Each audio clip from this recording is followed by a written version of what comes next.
It's like really clear. That's an ace, right? Yeah, surprisingly,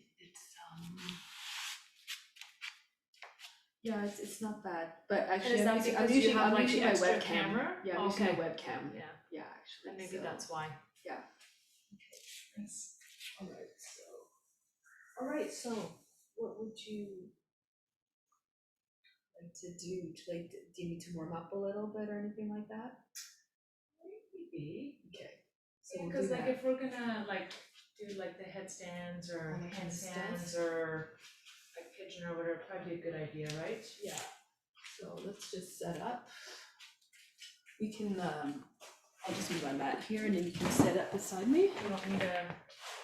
Oh, there's heat right here. Hello. Yeah. I found it as I walked by. I'm like, yeah. Go ahead. You can take that place.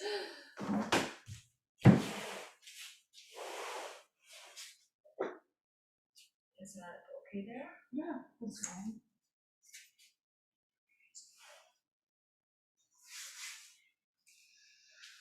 Okay, so let's just begin with Om.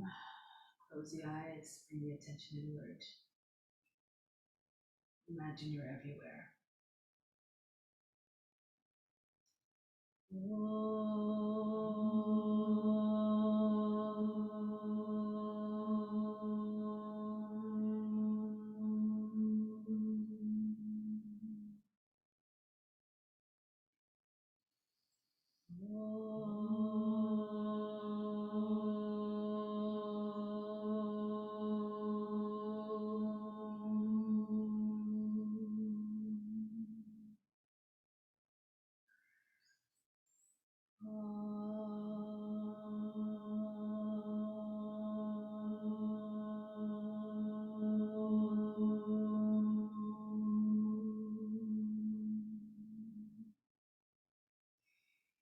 All beings everywhere, be happy and free from suffering, and enjoy this practice through our senses. May we acquire a strong desire for liberation from pain and suffering, and may we cherish no ill feelings against each other, only peace, love, and joy. Om Shanti, Shanti, Shanti. So let's bring the arms down. We'll just start with a few warm-ups. Let's just start to move the head in circles. So imagine you're the witness watching the body moving. Keep the shoulders down, but try to bring the ears all the way to the shoulders. The head moves around, the chin right on the chest, and the back of the head to the top of the back.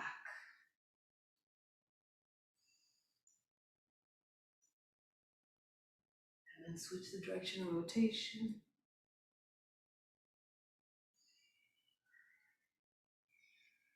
Moving away that is fluid, that is graceful, that doesn't bring distraction to the witness who's watching. And release. So let's just roll the shoulders backwards. Imagine the shoulder blades as the wings of the heart. Exercise them fully. And then bring the arms into the movement to amplify the sensations.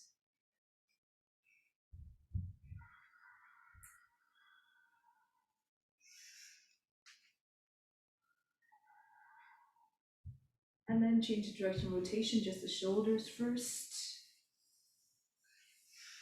Pull the shoulder blades apart. And then bring the arms into the movement.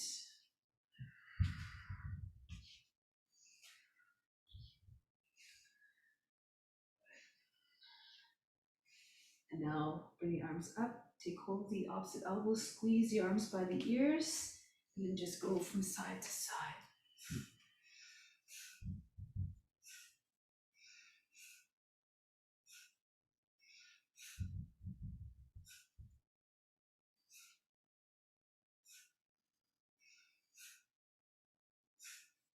And then forward and back.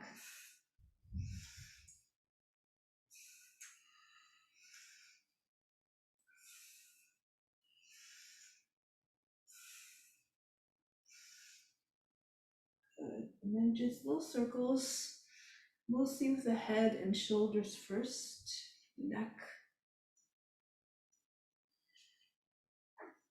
and then start to incorporate the chest to the upper back.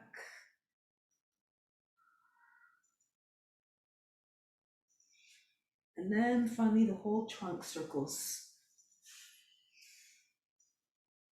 all the way down, hinging at the hips.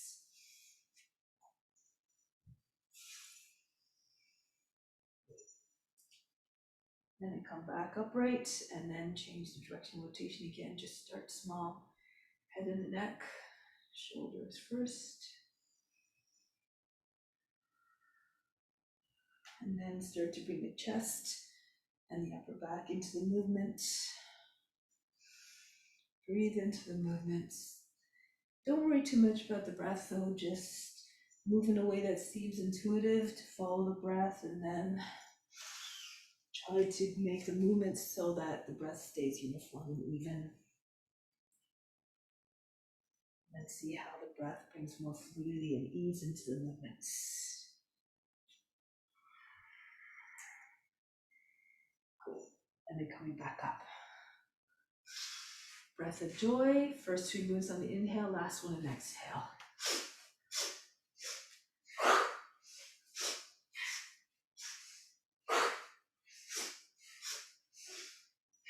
Do it with enthusiasm to make it live up to the name.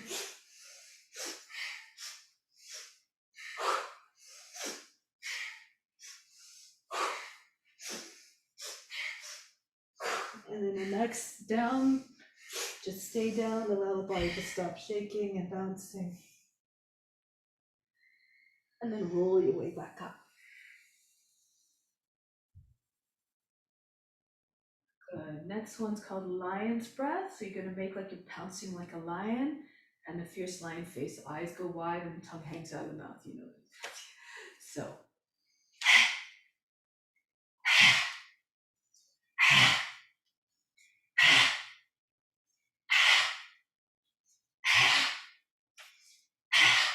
Last one.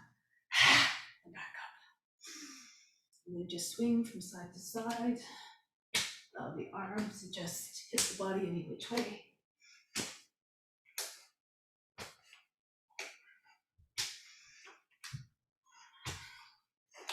And start to slow it down.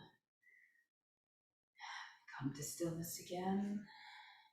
And shake out the wrists.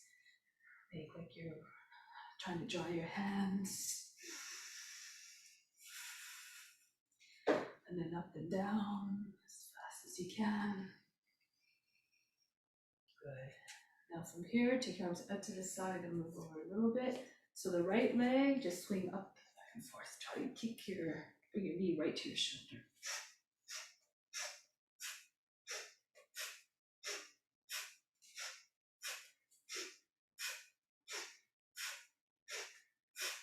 Good. The other leg now.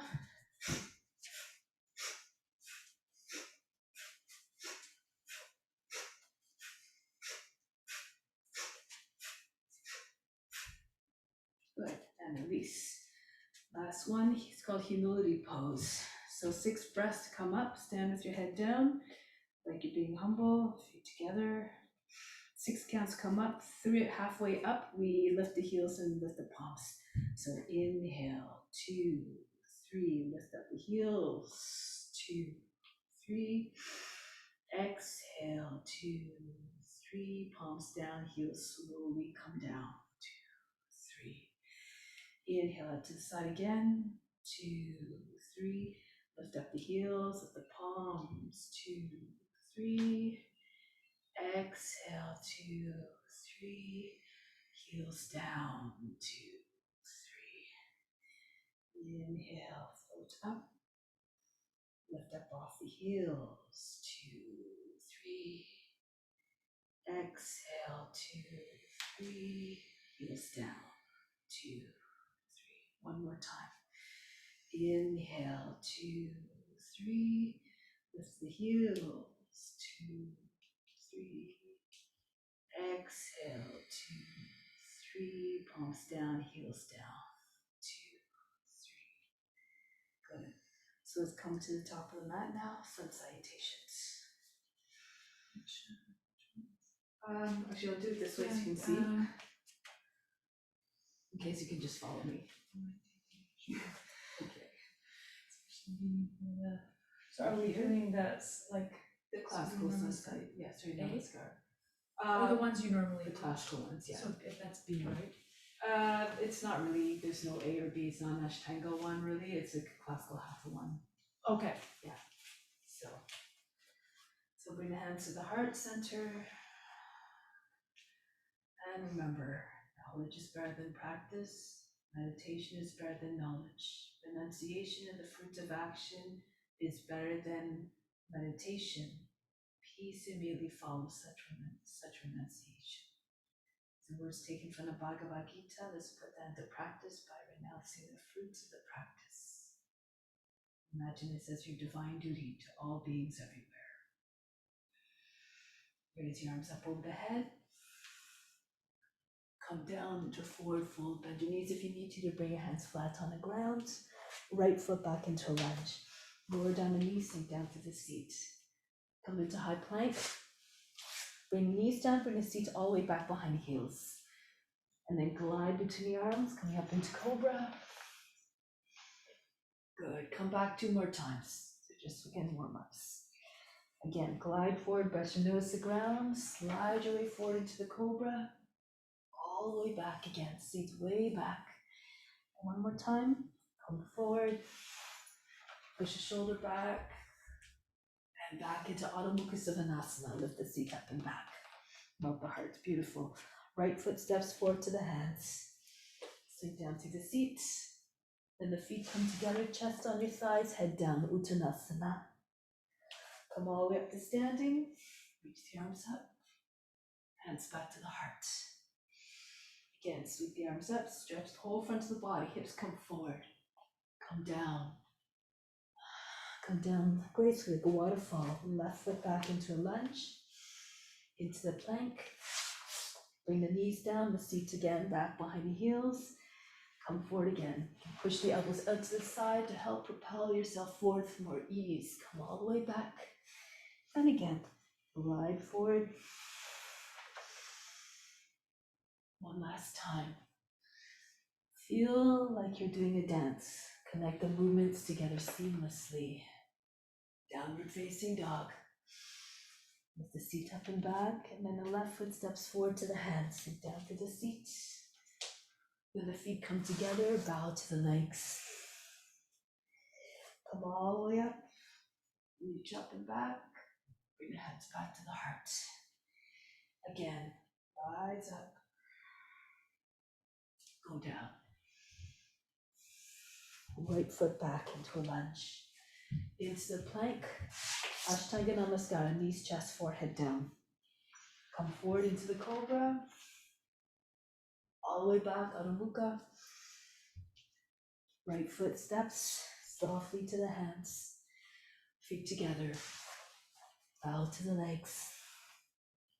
Come all the way up. Anavasana. And again. Go down. Keep watching the body moving by itself. Left foot back. Sink through the seat into the plank.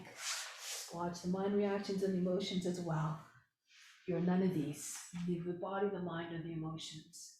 All the way back, Adho Mukha Svanasana. And the left foot steps. Feet together. Chest on the thighs. Push the legs back with your body. Come all the way up. And return. Reach the arms up. Go down. Did we do the left side yet? Yeah. Okay. All right. So bend your knees, join your hands behind the back, extend through the chest, and then Uttanasana. Take a dive down with the head. Pull the arms over the head. Release the hands now. Step the right foot back. Lower the knee down. Kapayasana. Bring the arms up. Reach up and back. Good. And then bring the hands down right away. Plant the toes of the right foot, swing the left leg all the way up into one-legged dog. Good. Come forward into your plank, keep your leg up. And then lower the chest down between the hands, bend the elbows. You can bring your knee down. Okay. And then lower down, and then the toes come down, and the chest comes down into upward facing dog or cobra. Downward facing dog. Right foot comes up. Step the foot between the hands. Back knee down, stay through the seat. Reach the arms up again. Stretch the front of the body. Bring the hands down. Glide the back foot in to meet the front foot. Again, bend the knees, chest lands on the thighs. Extend the arms behind the back, extend, and then lower down the head. Uttanasana. Release the hands, come all the way up to standing. Reach up and back. And then back home. One more like that. Bring the arms up over the head. Go down. From here, left foot back, lower the knee down, drop the seat. Raise your arms up over the head. Beautiful. Come down, bend the toes under, and then raise the right leg all the way up into one-legged dog. Now come forward into high plank, lower the knee down, bend the elbows, chest down, good. And then toes down, right into cobra. Back into downward facing dog. Left foot comes up and back. And then step it between the hands softly. Back knee down, reach the arms up. Bring the hands down. Step the feet back together, chest on the thighs. Join the hands, extend to the crown, and then lower down the head towards the ground. Release the hands, come all the way up. Bring the hands back to the heart. One more variation. Reach the arms up over the head. Go down. Now lift the head and chest a little bit. Bring your shoulders a little bit more forward over the fingertips. From here, just press up. Bend the elbows and back into chaturanga. That's it. Into upward facing dog. Stay here for a moment. Push the shoulders back, lift the hips up. Push the chest forward and the shoulders back. Make like you're howling at the moon like a dog.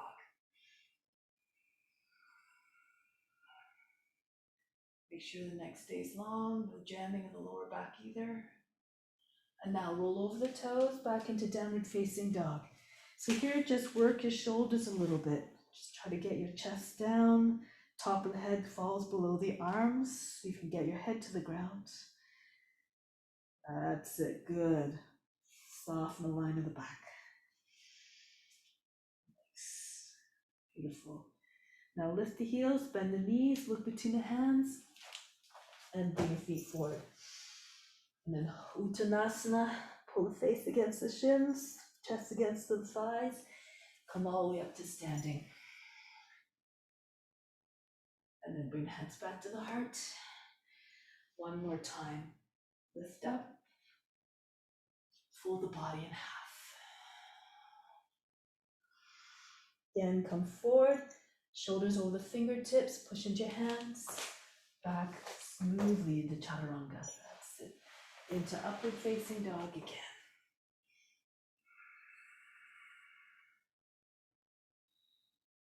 Back into downward facing dog. Melt the heart, feel like a dog stretching its back, exhibit the loyalty of a dog to its master. Just try to embody just try to reflect all the qualities of what you're representing. Tap into their consciousness.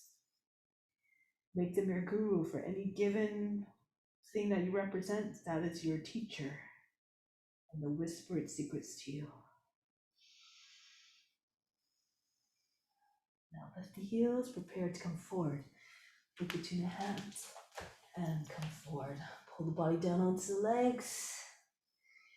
Come all the way up to standing. Hands back to the heart. Take a deep breath in here. Exhale, let go of all expectations. Let go of all attachments to the results. Just keep doing the practice as though it were your divine duty to all beings. And release. Good. So there's also a pose that you do beautifully. I've never, some of the poses that you share, I've never like seen real like elsewhere. And I don't know if it's like an angel pose. Yeah, that is this one here. I've never seen that one taught. And also there's one, I'm not sure if I learned it in India. I kind of, well, learned it. I haven't really practiced it. Do you do the, like the Shiva Nataraj? I do, Like the there's a few of dancer them. pose? Yeah, there's a few Okay. of them that I know. So the dancer pose, I'm trying to think. And then also, if you have time, I've always adored your, I can't remember the movement, but the, and I don't know if you incorporate like, Yeah. like the feet. Do we do like the feet or something, or you do like up and down, or? Yeah, so these are all like these kriyas I used to do, like in the, At the immersions? yeah, I have that, I have a video on that. Okay, And you I could can share send you that? the link. I love that. Yeah.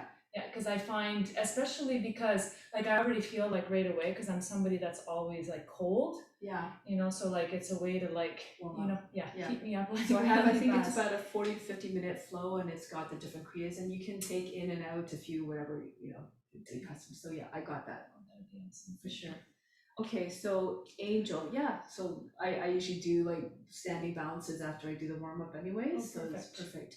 So which standing balances can you Got a remind few. me? Okay. we'll just Okay, go through so them. the first one is a nice one, ballet pose. So The you stand dancer? on your left foot. It's a version of dance, but it's not one that you're thinking of, I don't think. Okay. So what you do is you stand on your left Left foot, foot. take hold of the right heel from the inside, the thumb is behind the heel. So right hand, right? Yeah. Okay. And then from here, you extend the leg and take the My hamstrings are a little tight. So I usually do that one, but does it matter? Like I you can keep hang, your knee bent. no, because I think like normally what do I do? It's like the last tango one, probably. Like that one. Yeah, so I normally like bring my knee up in, so I think normally I bring my knee up into the Yeah. chest, and then I grab like the big toe, Yeah. and then I bring it forward, Yeah, and then to the side. I bring it up. So, but one thing I wonder too is because like when I do it,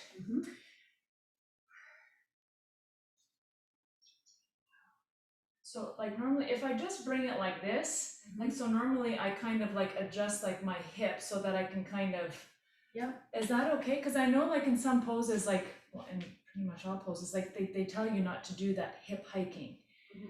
But like I kind of feel like if I just bring it that way, then A, it doesn't feel super comfortable, and B, I feel like I can't get enough of a stretch. Yeah, so that one is meant, the Ashtanga one's not meant to come up too high for the sake of keeping the hip level. you Okay. know? So if you're limited hip, it's sometimes not that comfortable. So for this one, the ballet pose that I do, like the Dharma teaches, Okay. you start with your knee up, you Okay. take the heel, Yep. and then you bring your other arm up, and then that's the idea. And you press through the base of the big toe.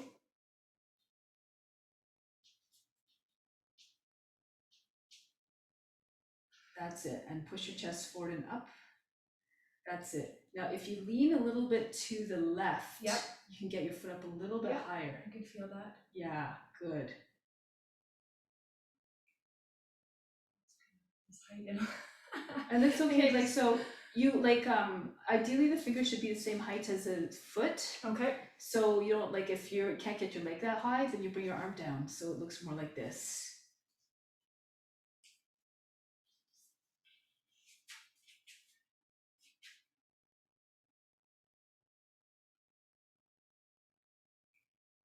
That's the idea. I sometimes find it helpful, like we usually put the thumb I behind can feel the like I heel. need to stretch a little Yeah. bit. But okay, so the thumb in behind. Yeah, so try with the other foot just for a change. Okay.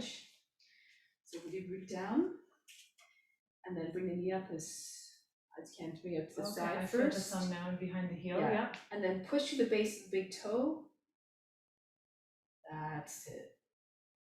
And then lean a little bit again to the right. Nice. Okay, that's how it feels a lot better.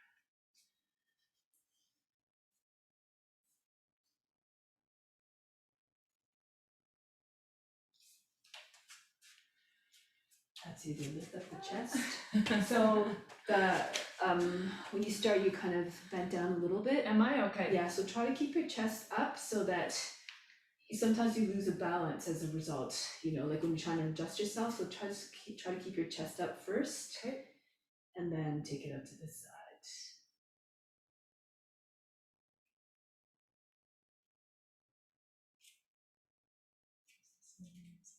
Because I can reach it. That's it, yeah. Put your chest up. Yeah. That's it. I can feel Okay.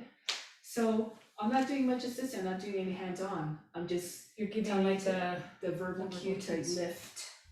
Yeah. that overall, like you could please still give me them because yours Yeah. might be different. So I'm good at doing like the verbal cues. It's more like the hands-on. Yeah. And like I don't, for balance poses you don't adjust too much Probably because people not. fall out Yeah, of it, exactly. right? And like the tiniest like little movement or Yeah. you know like whatever like can be such a distraction. So Yeah, so it's I better to just probably- stand in front of them and just give them a verbal cue and just tell them to give a little bit of gesture like lift or Yeah. whatever, you know? Okay. So that's one.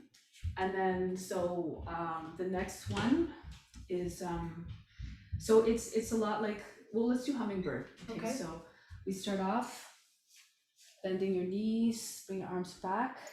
So your chest is on your thighs, your head stays close to the ground, like about the height of the knee. And then you just slide your right foot back to start. That's it. And then you have to sort of bring your weight towards the front of the foot, towards the toes, like you're falling towards your toes. And then you bring your knee up, Like I bring my right knee up. your right knee up. Yeah. Okay. Keep your foot close to the seat. That's it. Point the toe the other way. Like this. Oh, okay, that way. Okay. Yeah. Let's start over here. I'm just I should trying- do it beside you so you can see me. That's it. Good. So keep gazing at the ground. I'm walking in the shadow. In front of the foot. That's the idea. So just sink your weight into the leg. And then, you know, you can keep your fingertips on the ground. So the next progression from here is toppling tree or eagle, gliding eagle. So then you'd extend the leg, you lift your head a little bit. And then this one's a little bit easier because your arms are wide Okay. and it looks like a gliding eagle. So sorry, the first part is hummingbird. Yeah, this is hummingbird That's here. hummingbird with the hands behind. Okay. So let me just try and get into that, like on maybe the right side might be easier. So you started off like this, Yeah, and then the hands behind, yeah. and then I'm gonna stay with my right foot. So I'll shift the left Foot back. foot Yeah, that's behind. it.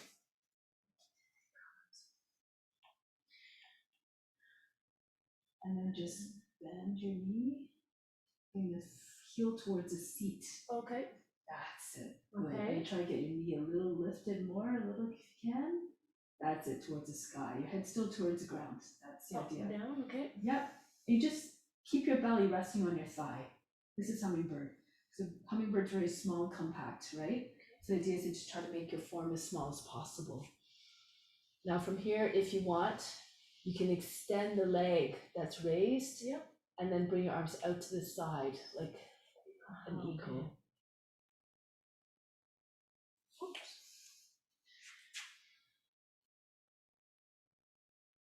This. Yeah, even out more to the side, like this, more. A little wobbly. It's okay. It's poses you haven't done in a while, so and if you're not used to doing it, like, you know, it just takes a little bit of calibration. It's okay. Okay, good. That's it. I feel that that's good for my legs. Yeah, and like eventually, if you're going to eagle, you want to eventually straighten the front, the bottom leg as well. So it looks more like this. Beautiful. Okay, and it's very similar to toppling tree, which I think we've done, like with hands behind the back. So it's very much a similar pose. You're trying to get your foot higher than the head, and you raise your chest a little bit, so it looks like you're curving your spine. So this or this. But that's Pretty toppling similar. tree. Do you come into toppling tree a different way? Like, is there Toppling one where tree. you like hang on to your leg and the other one's up? Or maybe it's not called toppling tree. That would be more of a kind of like this kind of thing. You mean? No, not dancer. Like you do, I never remember them because I never see anybody else teach them. It's like, I think you're kind of grabbing onto this like one leg and like the other leg, That's a like, standing split. oh, Yeah. So it's a different pose. okay. Yeah. Okay. So usually usually I enter toppling tree or eagle from hummingbird. Okay. And then if for people who want to go further, then they Into eagle. just open up their arms and then straighten the leg and Okay. bring it up higher. Okay. So that's just one flow into the other if you want. Okay. Okay. Good. So do you want to try it on the other foot, or did you try the other foot? I did. Okay. I didn't do eagle on the left. Okay. I can try eagle on the left. It's usually the strong side.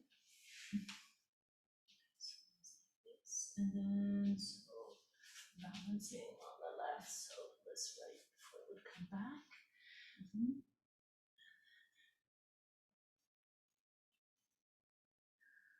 That's it. Hummingbird. And then just switch.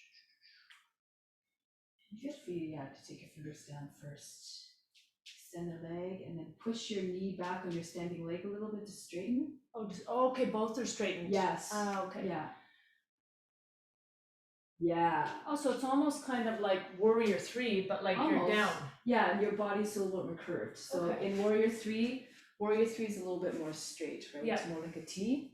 It's more like this, or wherever you want to put the Yeah, arms. exactly. But this one, you have your leg up a little bit more, Okay. and your chest is a little bit lower. Very nice. Okay. Okay. So, all right. So now I want to do that one before you do dancer.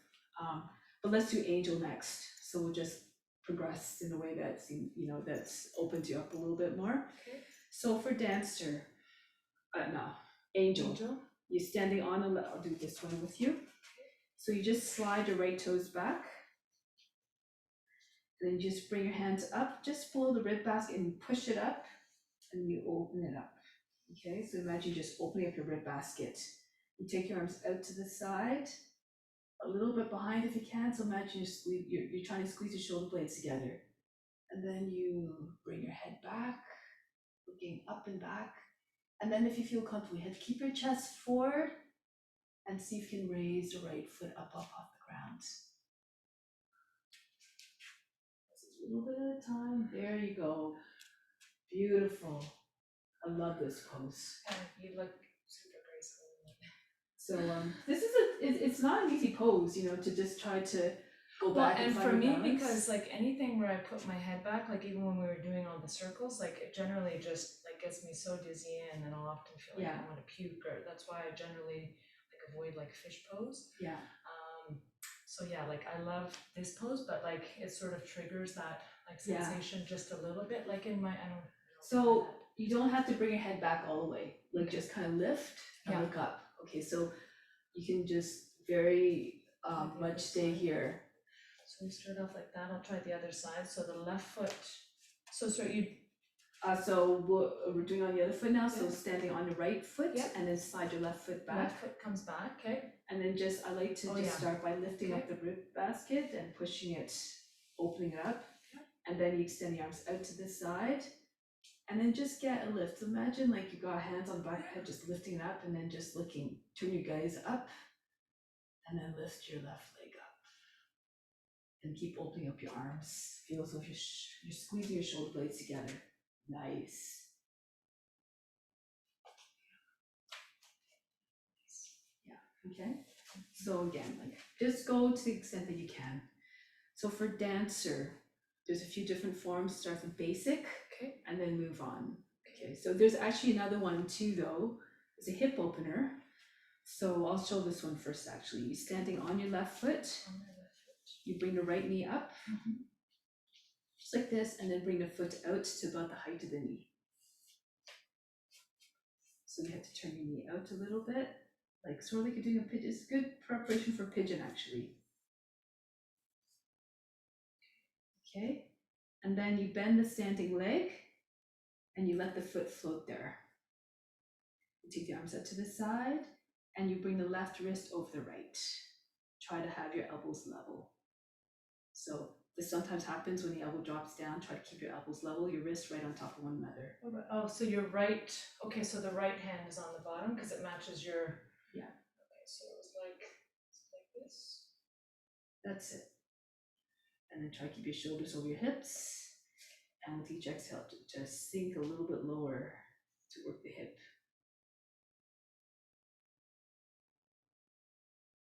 Good. So this would be Nataraj? This is one version. Okay. Yeah. It's one that you don't see as often, but Yeah. it is one. But if you see the dancing Shiva statue, Yeah. it's very much like that. It looks right? like Nataraj, yeah. Yeah. And then so other foot. So you stand on your right foot now, bring Okay. your left knee up. And then you bring the foot out, level with the knee. Now, if people are having trouble doing this, like letting go of the foot and Yeah. having it float there, they can bring it on your thigh. Okay. Okay, so that's the modification. The arms out to the side, and then the right wrist over the left. Fingers in line with one another, elbows level with one another with the wrists.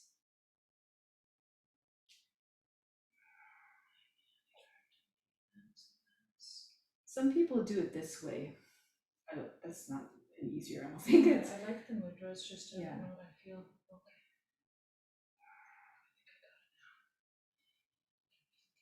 Or something.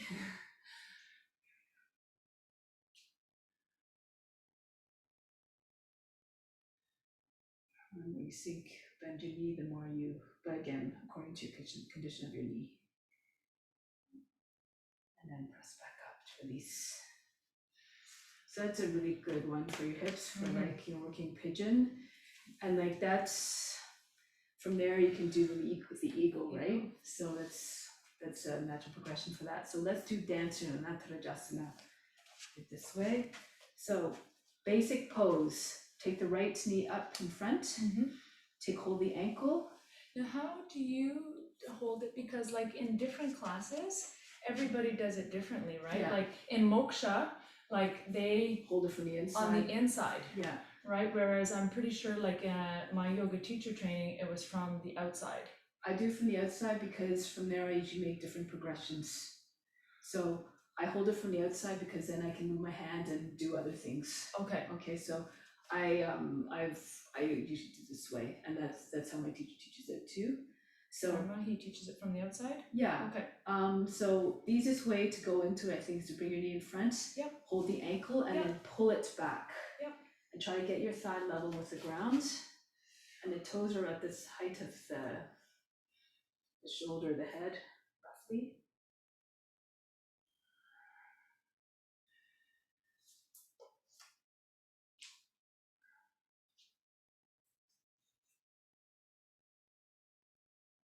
That's it. Now try to straighten up the standing leg, engage the muscles below and above the knee, and tug on the foot, try to get as far away from the butt. That's it, yes. Good. You can stay, like, some people stay upright like this. This is the easy dancer. Yep. But then Yeah. you would cant yourself forward like this and Yeah. push a foot. So, yeah. Now, if you have more flexibility, again, it's a hamstring thing, but from here, you can go into another version. You can slide your hand down closer to the knee, and then you eventually try to get your legs straight, like a standing split. That's beautiful. I don't think. Okay, a lot of people can't do this. I don't think, yeah, because I don't recall us ever, we might have done that in class, but I don't recall doing that, so Yeah, let I me try don't the usually other do it. side. It depends on who's in your class. So Okay. it's more of advanced. And more posture. advanced, okay, so then we start off like coming into, so dancer pose. Yeah. Okay, Fix your gaze on a point, usually on the ground, like about 3 feet in front. Something that doesn't move is always good. Yeah, now actively push the foot into your hand, away from your body. That's it. And just, the idea.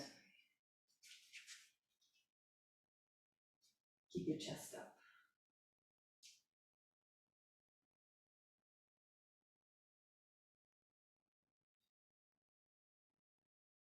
That's good. active foot.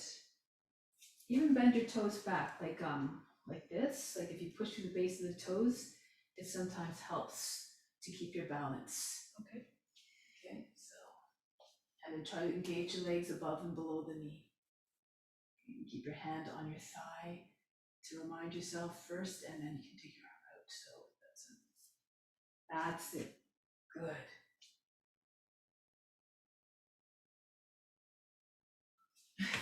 I want to get into that other variation, but I'm coming out before I switch. It's okay. It's okay. So try to turn your chest a little bit forward instead of instead of opening the hip, try to keep the hip a little bit more closed. Okay, so try to have be a little bit more forward, and then remember the standing leg. Reinforce it. It's beautiful. I can go like much more into the pose by just, this is a bit off, so I'm coming out. Reach down to the base of the big toe. Really press down with your toes and the edges of your feet on the foot that you're standing on.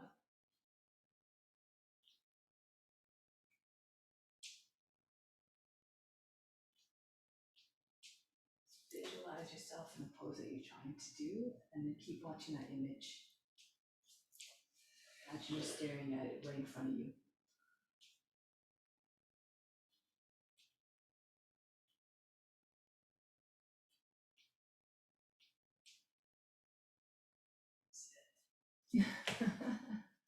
No.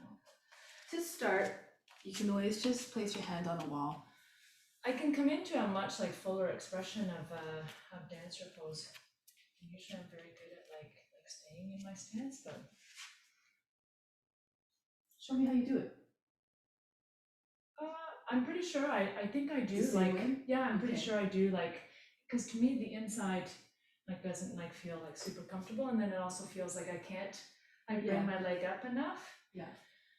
So yeah, this is like usually I think I normally start off with like my hands on the hips, and then I'll just kind of like get centered. Think of just squeezing the thighs towards one another. Okay. But usually I usually don't bring my foot down, so that's a slight adjustment, like, because I think you even say that like with headstand, because I think I'm normally pointing my foot. Like, see how I have it pointed? Yeah. Whereas you're saying with dancer to have it this way? This is just get the feeling, like usually you point your toe. Oh, it you looks do nicer. usually, yeah, okay, that's what I But thought. if you're having trouble at first With the balance. push through the base of the toe. And you can still sort of do it, keep your foot active, but just really just try to push it as part of the foot. Yeah. Right? And then you keep pushing your foot, your ankle into your hand that you're Yeah. holding, and push it away, and then just try to get the length. Okay.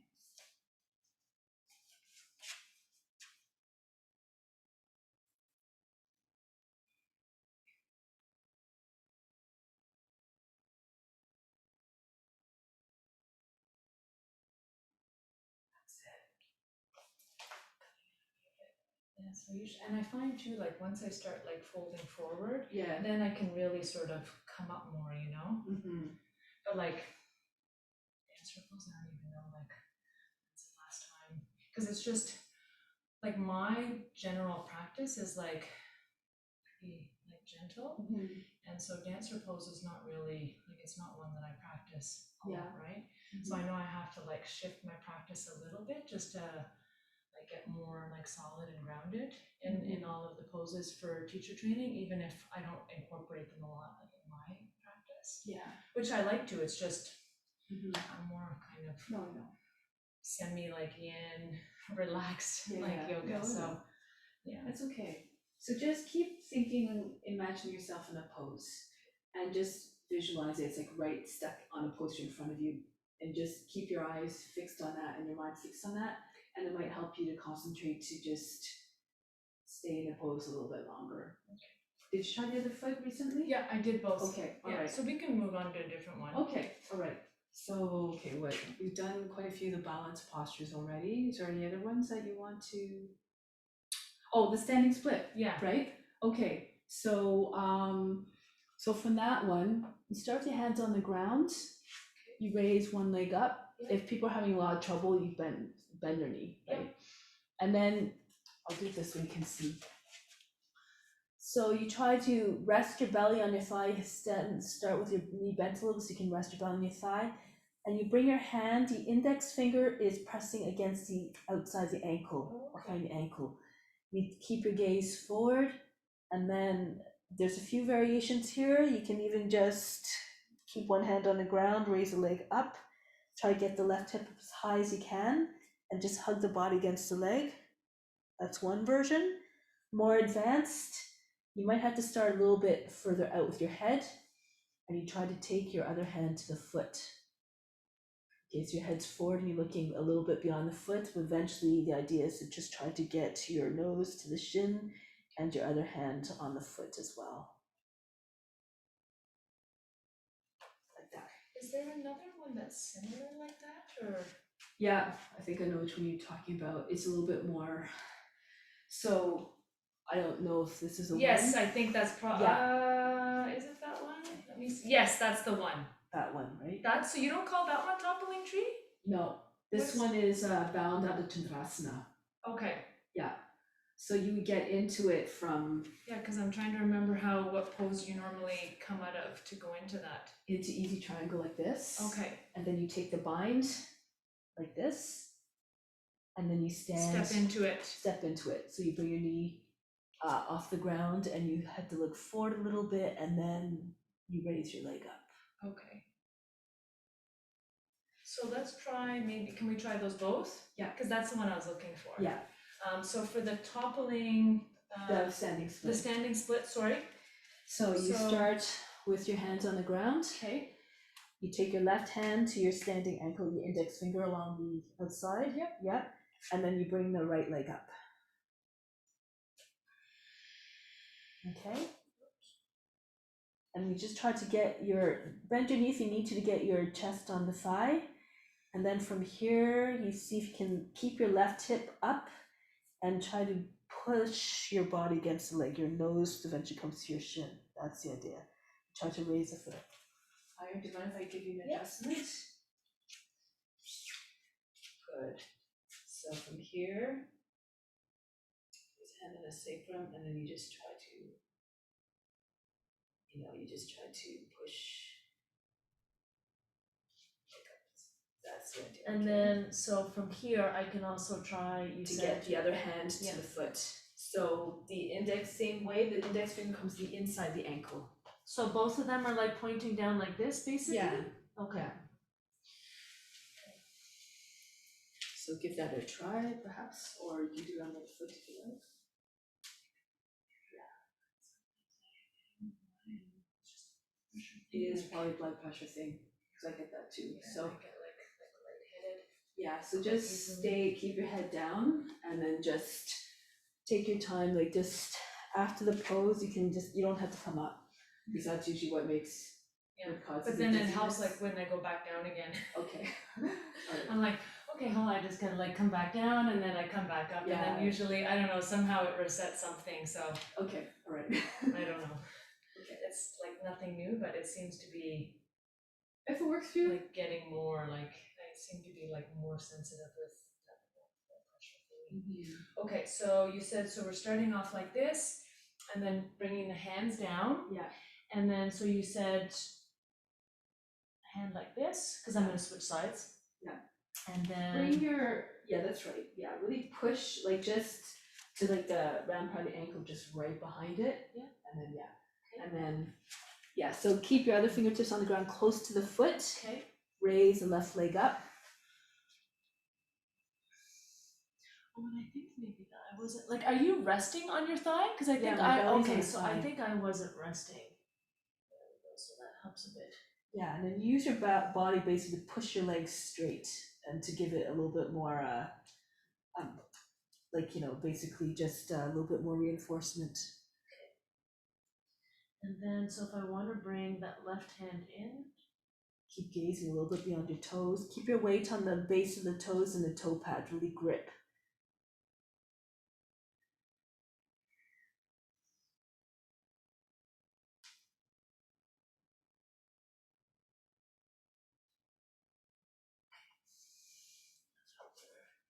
Better? Right Good. side is definitely stronger than my left. Okay. So to practice that one, and I'll do it here so it catches on the video. Okay. So, and I think we did this actually at Julia's. You can bring one foot on the wall, the toes on the wall, and then just hop your foot in. And then this is a good hamstring stretch too. You know, this one here. Looks fantastic. Yeah, it's a nice stretch. And actually, it's a good one for handstand too. So you press your hands into the ground and then you see if you can lift. Can you just hold on, Justine, stay there? I'm Yeah. gonna just shift the computer just a bit so I can, See it?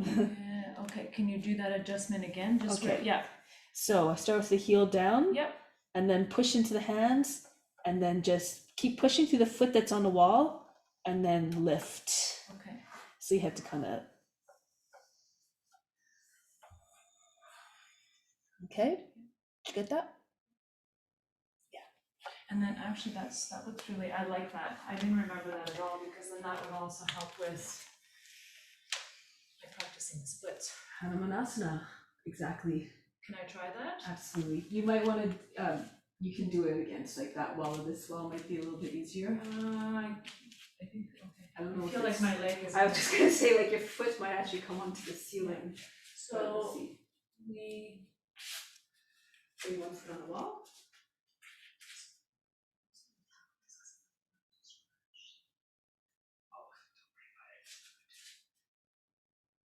Okay, so press the base of the toes into the mat. So push the ball of foot into the mat instead of like the front of the foot. sorry? So instead of your foot, like your insteps on the mat on the fall like this, do this. Oh, like this? Yes. Okay. This will give you a little more strength, especially if you're trying to take the foot up off the wall. Like the left foot up. Good.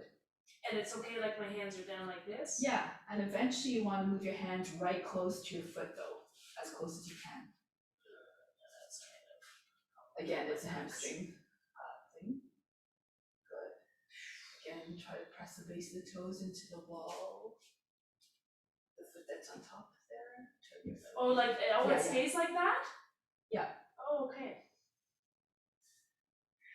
That's fantastic. Yeah. Oh, I didn't try and jump up. So That's maybe, okay. Try it on the other foot first and then go back. Okay. So I have so I'll do the left leg up. Yes. So start a little bit away from the wall and then just bring your foot in, the stamping foot in.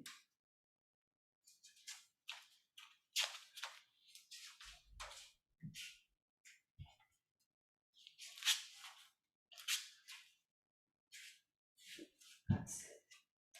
And bit by bit, try to move your hands in and try to keep this hip up. Okay, so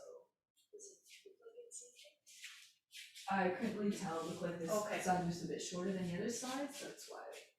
And then see if you can press your, yeah, that's it. That's awesome.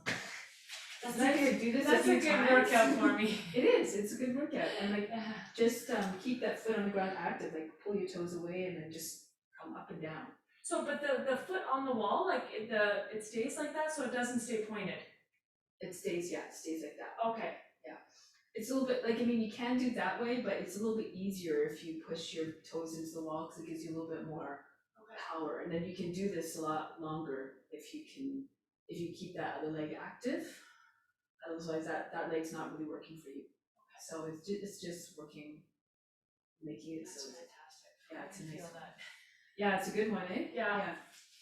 So, Thank you. no problem. Okay, so now do you wanna try the other one, now the Chandrasana one, the bound one? Yep. Okay, so let's start off like this. And the journey starts.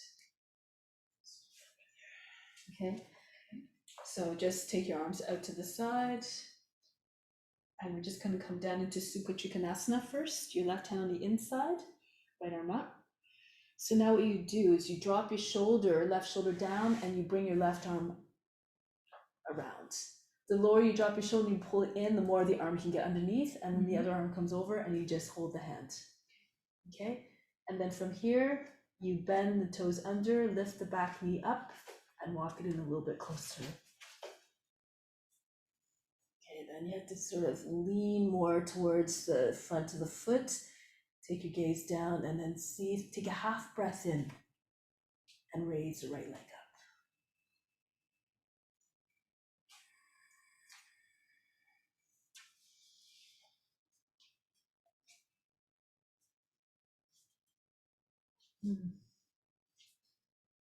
Some people find it helpful to bend their knee and then extend their leg. I personally don't like it that way, but some people like it better that way. But try it on your good side. Yeah.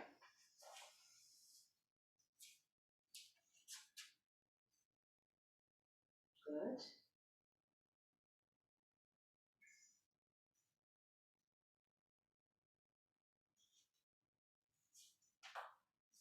Beautiful. Hold the wrist. That's it. Now lift the back knee.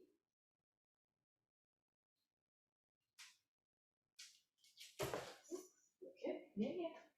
So close to the ground.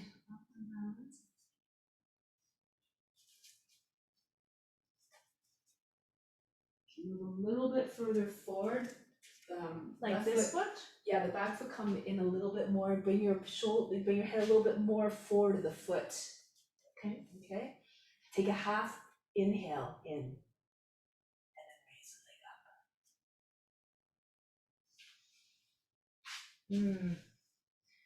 Let my strengthen. That's the idea. It's not easy pose. No, I was able to get into it a few times, like at the class, Yeah.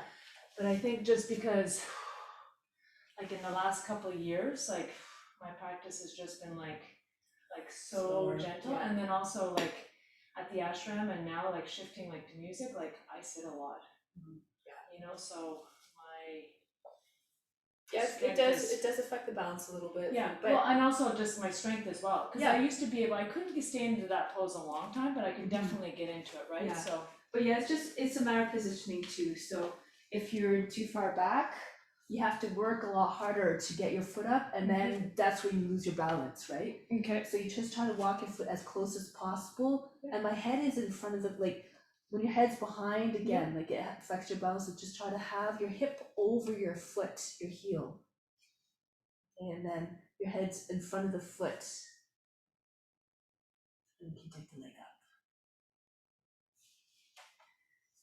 Just start even with let's see, even just trying to think of, even just start like this, maybe just like with your regular Ardha Chandrasana, just to get into like the habit of just finding the right position where you can find the steadiness. yeah, because even like the half moon, like that's already, yeah, because it looks like you're doing like the half moon. Yeah. Like that's one that I generally, I love that pose. I don't practice it, and like my balance is not great in it. So you said basically like just like this. Yeah.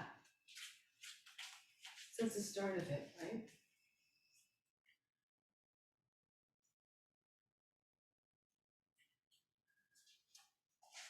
Good, and then bit by bit, walk a hand closer and closer, so that you have, and then you'll be approaching the pose. And then you can eventually see if you can even do this. Take your hand behind the heel, just like that, not the whole shoulder. Okay, and then you progress through that way, and then you get your knee. And then you can just keep working bit by bit, approaching the pose. Next one would be with your hand on your seat, with one hand on the ground. So all these little progressions. Okay. Yeah, because to take the full bind, that's really, it's it's not easy. So, Yeah, I always find it like a bit of a challenging pose, but then it feels like really good. Yeah. So, but just have just go, like I said, start far, walk closer, walk closer, walk closer, walk closer, and then maybe the next step is to bring your hand like this. Okay. Maybe the next one after that is to bring your shoulder in behind. and then up. And Okay, yeah, I don't recall there's- this variation. yeah, there's poses, it's not usually, like, it's just a preparatory one, it's not necessarily a real pose or anything like that. But let's do lizard, and these are all preparations. Well, to because help. you had also showed me, which, I'm sorry, I never It's practiced okay. it. I don't know if it was called, is there one called dragonfly? Yes. Okay, because it makes me think of like my mom. And I don't think you taught it in the yoga teacher training, but that day when you came over with Mike, I think you had Yep. showed, can you refresh my mind on that one? Is that I a can do balancing one? It's an arm balance. Arm balance, okay. Yeah. Because arm balance, I love those, and again, Yeah. something like I don't And you can do it, practice. I know, I've seen you do it, right? But let's do hip openers first, Okay. okay? Because Yep. it helps with, like, to get into dragonfly, because Sure. a lot of times, that one's, I don't even remember at all like Yeah. what it looks like, so. yeah. So let's try pigeon, not pigeon, dragonfly and then pigeon, Okay. not dragonfly, lizard. So take your left foot forward and your right foot back. So the foot's more to the outside so that the foot you want to have in the same line as the knee. Okay, and then, yeah, that's right. So you just push back and forth a few times, trying to get your hips to sink. I usually like come down on my That's it. arms. Yeah, so lower the knee down, flatten out the toes. Now here, imagine you just do sort of like a cobra pose. That's it, the shoulder against the knee. And just try to ground the hips, right? And then the shoulder's about the height of the knee, which it is, roll to the right, get the right forearm down. And then roll back to the left, get the left forearm down. Okay. Again, the knee stays against the shoulder. And eventually you can just keep on sinking down. So imagine you have a big weight resting on your seat or steamroller, whatever you want to do. If you're pretty low down, you might be able to take your arm to the outside and then eventually just try to get your chest on the ground. Your shoulder is right on top of the foot, basically. Okay, so you're pretty close, but that's okay. I don't think I can go down like that far, because then otherwise I'd have to start, like, because what's happening here, which it feels like it's a good stretch, my leg is going out that way to allow me to come down. Yeah, so you can push your foot out a little bit further too.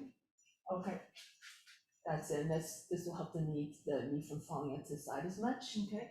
Good, and then, yeah, and you can keep your arm on the inside, it's all good. So just, you can even pull your elbows closer in and see if you rest.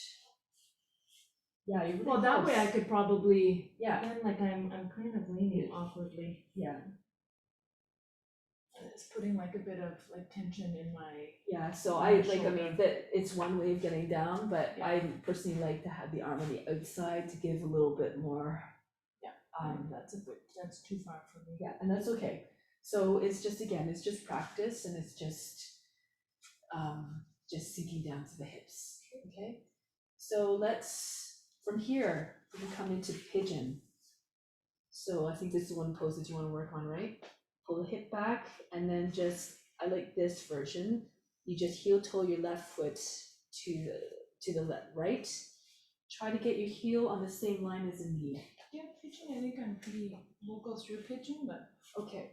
pigeon is one just- like I normally rest in. Okay, so just, yeah, rock a little bit more to the right so you don't have all the weight on your left side. Push your hand in the foot, the right hand in the left foot, and just slide your left hand forward so your chest comes onto your leg. And then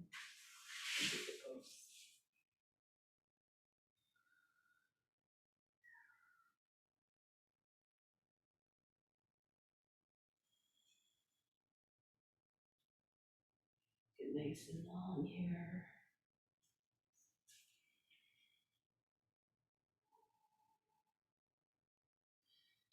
Okay, so let's do a couple variations from here. Again, they're all to help with the dragonfly and other things. So we're going to come back upright a little bit more. We're going to walk our hands over towards the left. Now try to push your elbow, the right arm against the knee, forearm on the ground, and the other hand comes in line with your hip, your left hip, and just slide it out a little bit more. And then just push into the hand and then look over your left shoulder. So you should feel and pull the left hip back a little bit. Over the left hip. Yeah, so you don't get a lot of folds in your left side of the body, the waist. And your shoulder, your right shoulder is over the right elbow, yeah? And just try to look over your left shoulder so it's a little bit of a lateral twist, stretch. So push your right hip and your right rib basket out a little bit to the right to get a little bit more stretch that side of the body.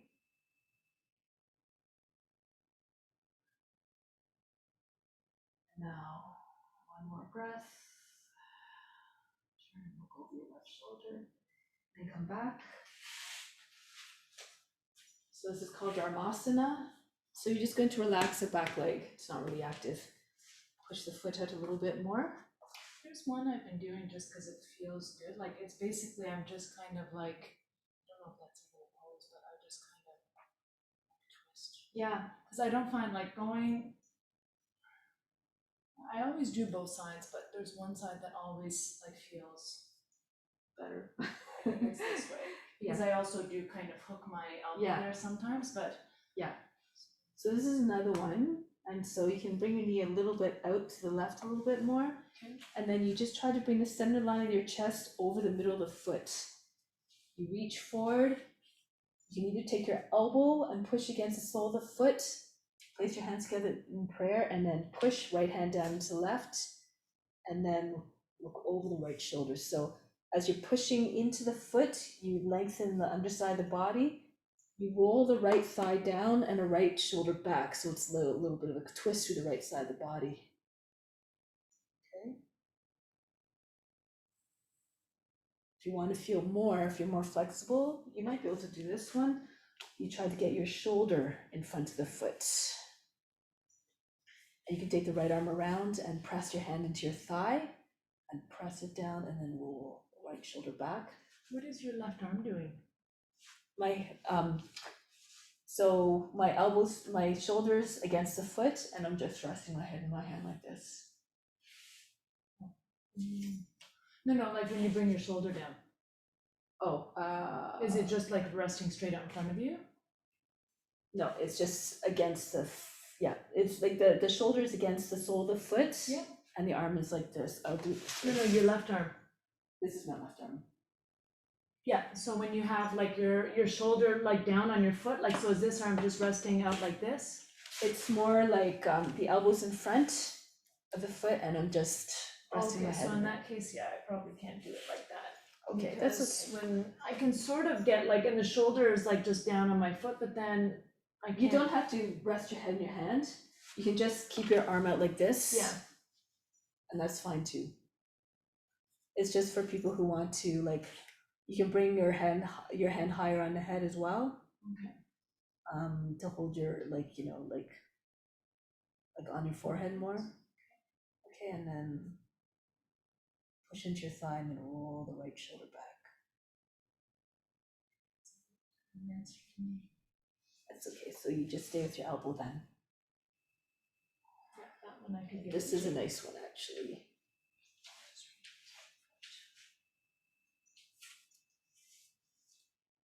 And this one is actually better for the dragonfly, come to think about it, this version. Yeah, it's a really good one for the dragonfly preparation. Okay, so let's try it on the other side. Okay. So bring your other foot forward. Start again in lizard.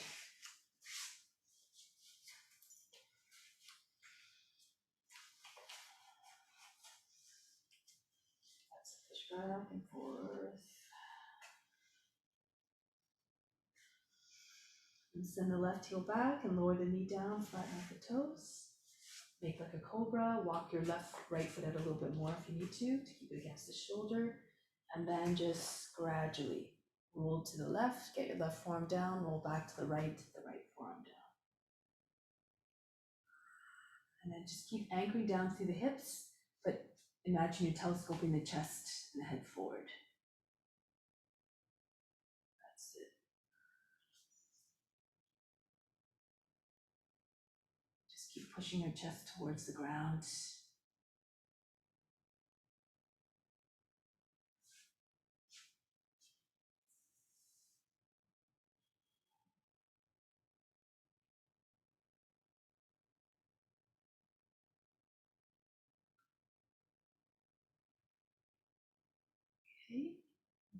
and then come back up. Let's do the pigeon. So then reach the right foot over to the left, lower the foot down. In the same line as the knee if you can. Just rock a little bit more towards, weight towards the left side, drop the left hip, from the left hip down, and then the left hand can come against the sole of the foot, slide the right arm out, and then once the chest is on the leg, you can bring the left arm forward.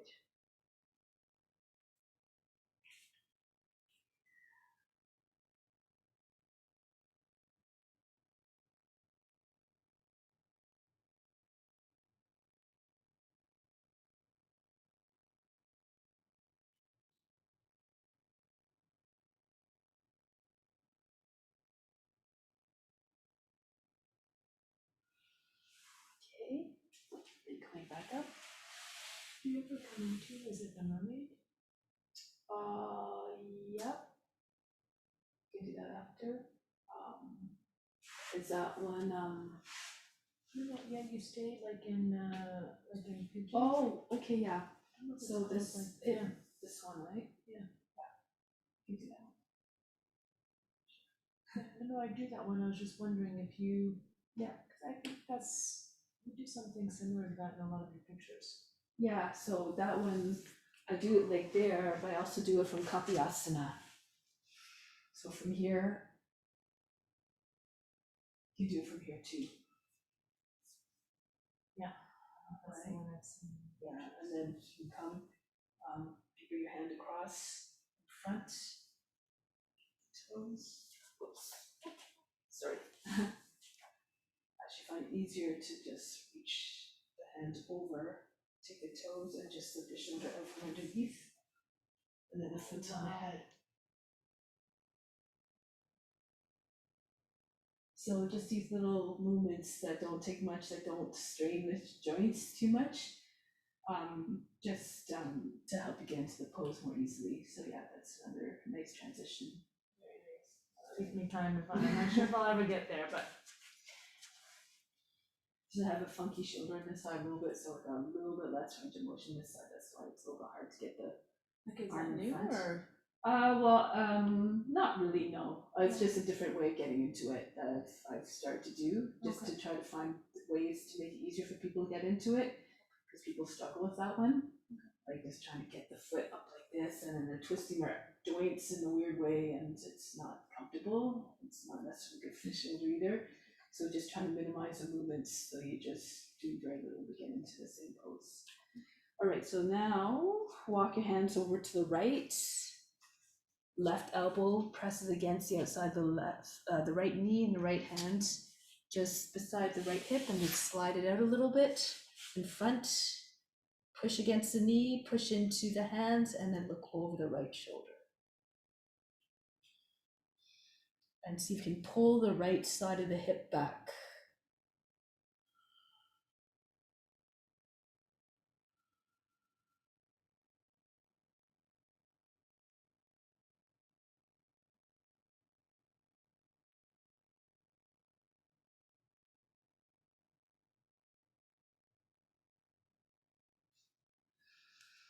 And come back.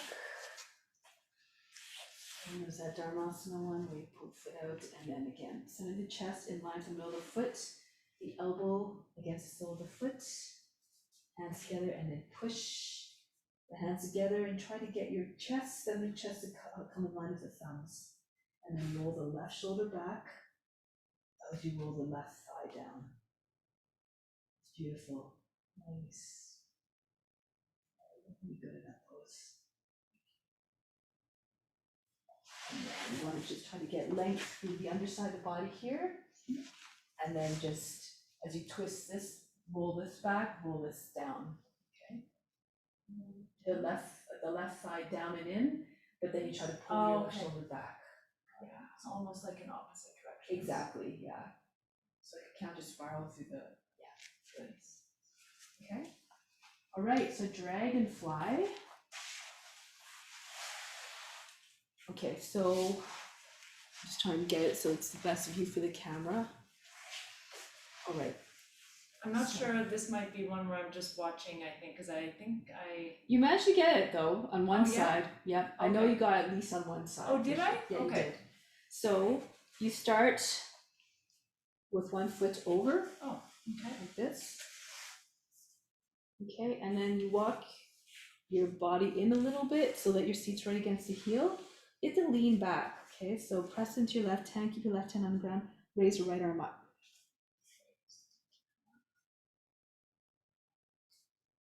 If your right leg is over, is your right leg, yeah, that's right. So your right arm up.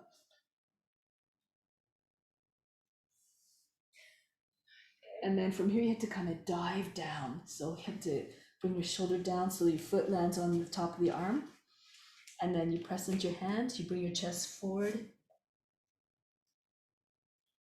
Like that. Okay, so let's yeah. Let's watch me try this. okay, so lean back a little bit to give yourself space to bring the arm up and then Lean back, across. Okay. Okay. I find the balancing is just hard. You might be able to still stay on your seat for this. Reach up, and then as you bring your arm down, then you push into your hands to get a lift, and then you place your I'm not feeling into it.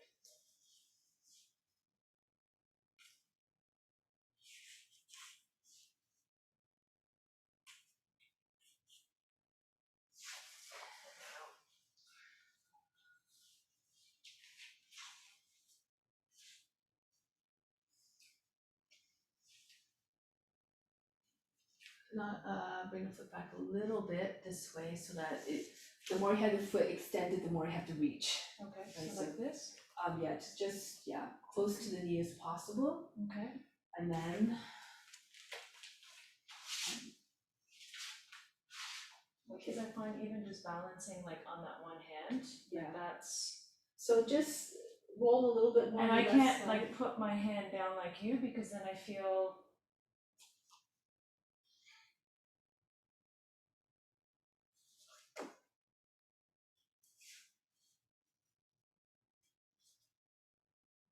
Keep your seat down for a moment. That's it. Roll a little bit more towards like just the left. Okay. Bring the right arm up, and then from here push into your hand and lift your seat up. And then just bring the elbow down. That'll be enough just to work on that. Yeah. So yeah, Just get my butt off. This- this is difficult. I know. And like I was teaching my friend this, and it Yeah. took her a little while to get this one. Okay. But yeah, so you just try to wedge your seat against the heel Okay. to balance, and then reach up, and then bring. Even just practice trying to get the arm in the right place so that your foot lands close to the shoulder.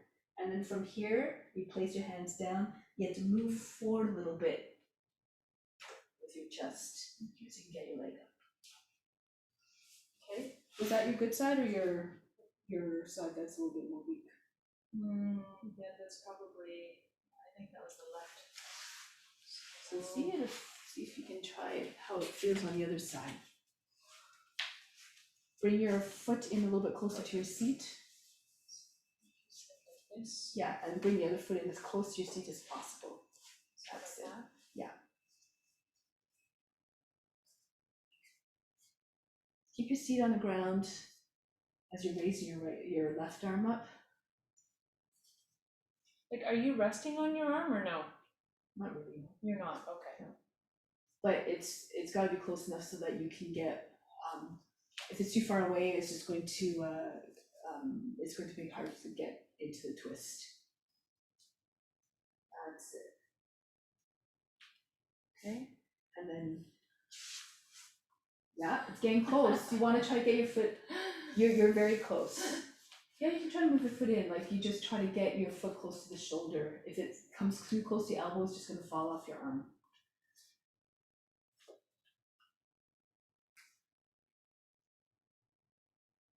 Okay. Yeah. Okay, so here, you have a little bit, I sense you have a little bit more flexibility, so push your foot out a little bit more. So if your foot's on the inside of the leg, Okay. push It out where? Like this way? push it out like Oh, this outside. way. Yeah, Okay. okay.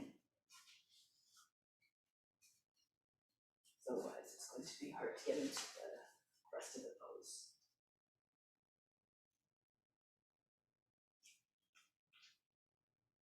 Push your seat right against the heel if you can. Oh, against the heel? Yeah. Okay. That And then actually might be easier. Yeah, bring your left arm up.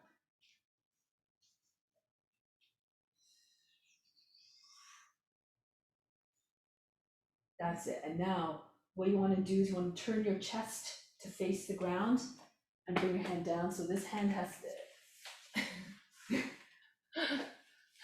It's the idea. It's really Okay, steps at a it's time, coming, right? it's coming. So when I bring that down, So the idea is that you want to have your hands would be in the same orientation like this, okay, just like you're doing a crow pose. okay. And then you can start to move your chest forward and take your leg up. Okay. Okay, so I'll do it. Yeah, if you could do it. Okay, so my heel is right against this, my seat is right against the heel. Raise your arm up, come down. So the foot's on top of the arm, and then place your hands down and turn. Can you maybe do it the other way? Yeah. Just so, because that's not catching that at all. Sure. Okay, so I'll do this way, I might be able to see, okay?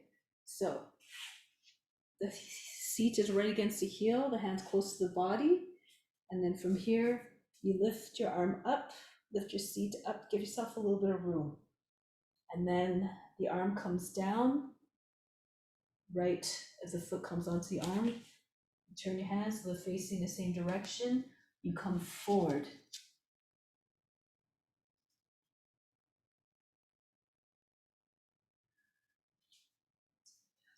Okay. You're getting very close. Mm. Just like your hand is a little bit kind of far back and awkward, so you just have to turn your hand and so Work on strength and balance. one at a time. But it's coming. Like it took my friend a good couple of weeks to do this one, 2 or 3 weeks, so it'll come. You did it before. Yeah, did I? Yeah, Okay. you did it before. I believe you did. Okay, So I don't remember, but yeah. okay. If You you did it say on one so, side. we'll go with that. But you did at least on one side. Did I? Okay. Yeah. I know one side is a little bit more difficult than the other.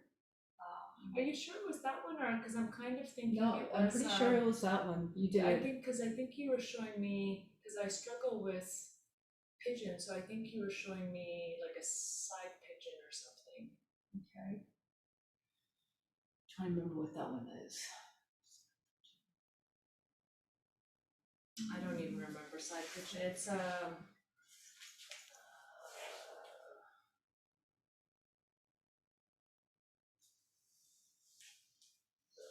Oh, side crow, you mean? Oh, sorry. Why am I calling it pigeon? It's crow. Sorry. Okay. Yeah, this like something like Yeah. I don't even know how to like, or I don't even know So what yeah. I'm doing, but Okay, so that one is the same type of idea. You would start. So let's try it. So I'll do it this way. Actually, I'll do it this way so you can see. So you start off with a twist, okay? So your feet and your knees together, left hand behind your back, okay. right arm comes up, and just press your forearm against the outer left thigh. Bring your feet a little bit further away from you, that's it. And then just push your knees way beyond the right edge of the body, lift up through the chest, and then turn, look over your left shoulder.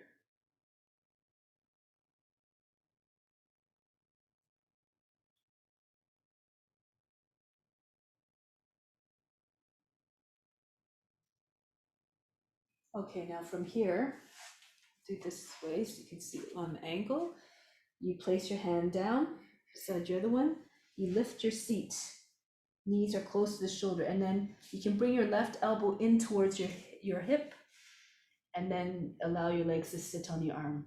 You can even bring your head down to start. Okay? There, so you just bring your hand down, yeah. Just keep your arms bent so they're 9 degrees, and then move your chest forward, and then just. it's working.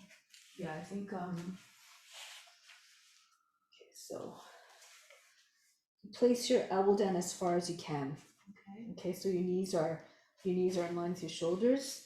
You bring your left elbow right into the hip crease. Oh, I probably didn't do that. Okay, that might help.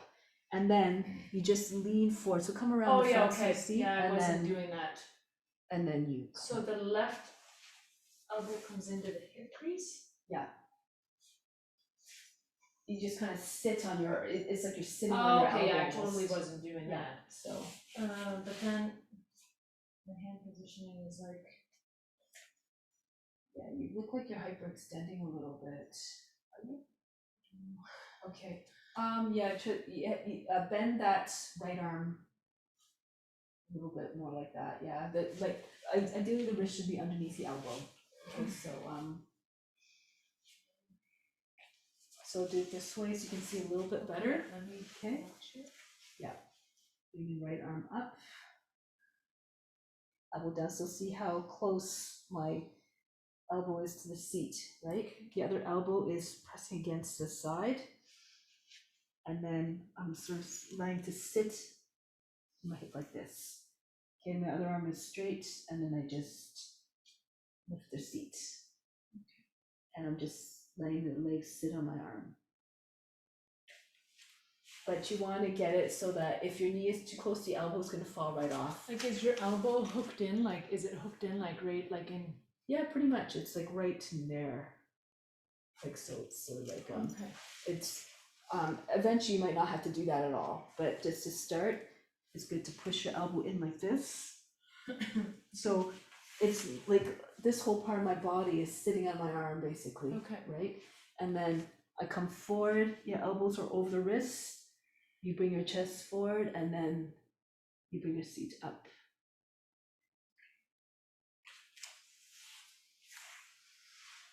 Let me try my right side. Yeah. So it's not too close with the legs, and then Knees and feet together. go right together. Yeah. That's it.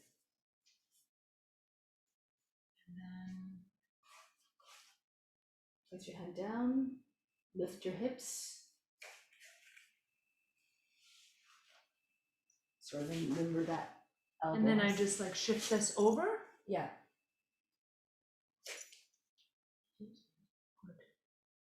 Yeah, you're a little bit, I don't know what I'm doing off. Maybe let's try to do it together. So I'm doing the left side. yeah, I'm on my left. Huh? I'm on my left now. No, I'm gonna like Okay, put my left arm over. okay, left arm over. Okay, So so I'll just try and follow you. Okay, so this hand. on the other hand, so from here, I lift my seat. Yeah, place your hand down and then move your other hand in and then shift your chest forward a little bit so that you can land your hip on your right elbow.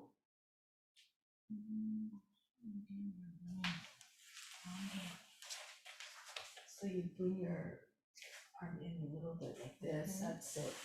And then keep your hips up. Oh. That's it, yes. Better, except your leg is slipping, right? So you have to really just keep on pushing your knee into it. You're getting it? That's the idea. And then you can bring this side of the head on the ground if you like, and then just try to get your feet up off the ground. There you go, that's it. Yay. Yeah, okay, that's called Follow an Angel actually. Okay, that feels good. So I you got start into with that. something. Yeah. So that's the exact movement though. Like you have to lift your hips and you have to bring your body forward. Okay. And yeah, if you rest your head on the ground, that's totally good. Yeah. And eventually you Because I think there's still that fear, like I hurt my neck so many times, yeah. like with like trampoline and on a diving board, and so I think Yeah, there's yeah. always, that's why I have trouble with crow, Yeah. right? There's this anyway, fear of just like hurting my neck. So you stay like that. You just keep your head on the ground, and then it gives you all the same. It's the exact same shape except your head's on the ground. Okay. And eventually you'll be able to just have your head just hovering above the ground, and then you just work from there. Then like all of a sudden your head's off the ground completely. It's just, you just have to keep it level with your hip. Okay. right? But for now, you just keep your head lower by bringing your head down on the ground. That's totally fine. But at least you get your feet up. Okay. Yeah. Want to try it on the other side just to see if that, or is that too late? Yeah, let me maybe just shift this way. I don't know what I did, but something kind of clicked, because like the body mechanics was just, I was like, yeah, this isn't. It's because you were, yeah, like, it's just your hip wasn't quite in the right position and you weren't moving forward enough. Yeah. So that's all you just need to do. Okay, so I said feet and toes, knees and feet together, Mm-hmm. and then this behind. Yeah. So it's like this, and Yeah. then bring the hand down. Yeah, and then lift your hips. There you go. And then That's it. Now move your chest forward. You have to have your hips a little bit higher. There you go.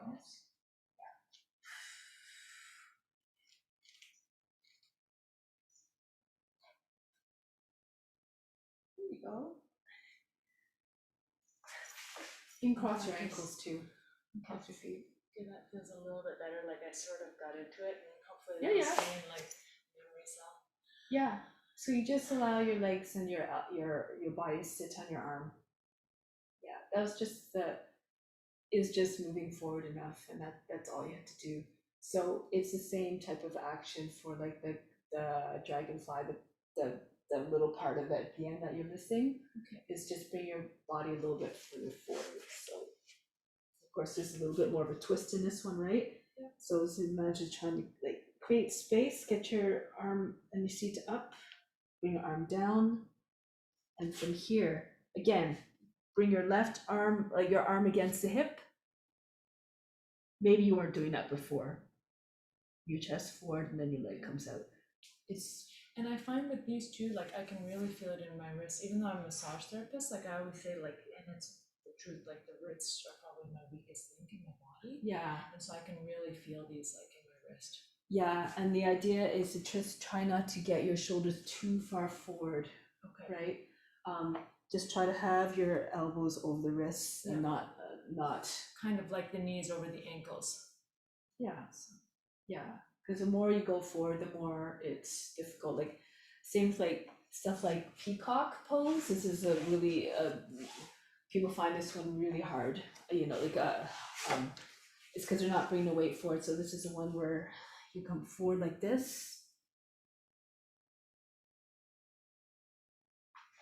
A lot of people are stuck back here, and it's a lot of pressure on the wrists, right? Okay. So if you move forward, the angle's not so much on the wrists, and you have more of your weight forward, so then you can lift your legs up.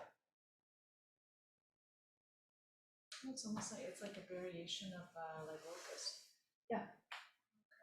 Yeah, this one's called peacock, and the idea is to just like you're bringing your elbows are pretty much right beside your belly button. I don't know if I've ever tried that one. I don't think it's not one that I do too often in classes. Do you start from up high, or you start? You start like that. So what you do is like you turn your fingers out a little bit, and then you come Like forward. this? Yeah, kind of have to round your back a little bit, and then come forward so that you can bring your elbows right beside your belly button. Well, I think I may be. Yeah, so you have to come forward more, so your elbows are more in front, like more towards your head, because they're far back right now, and it's going to be hard on your I wrists. don't know how to get them.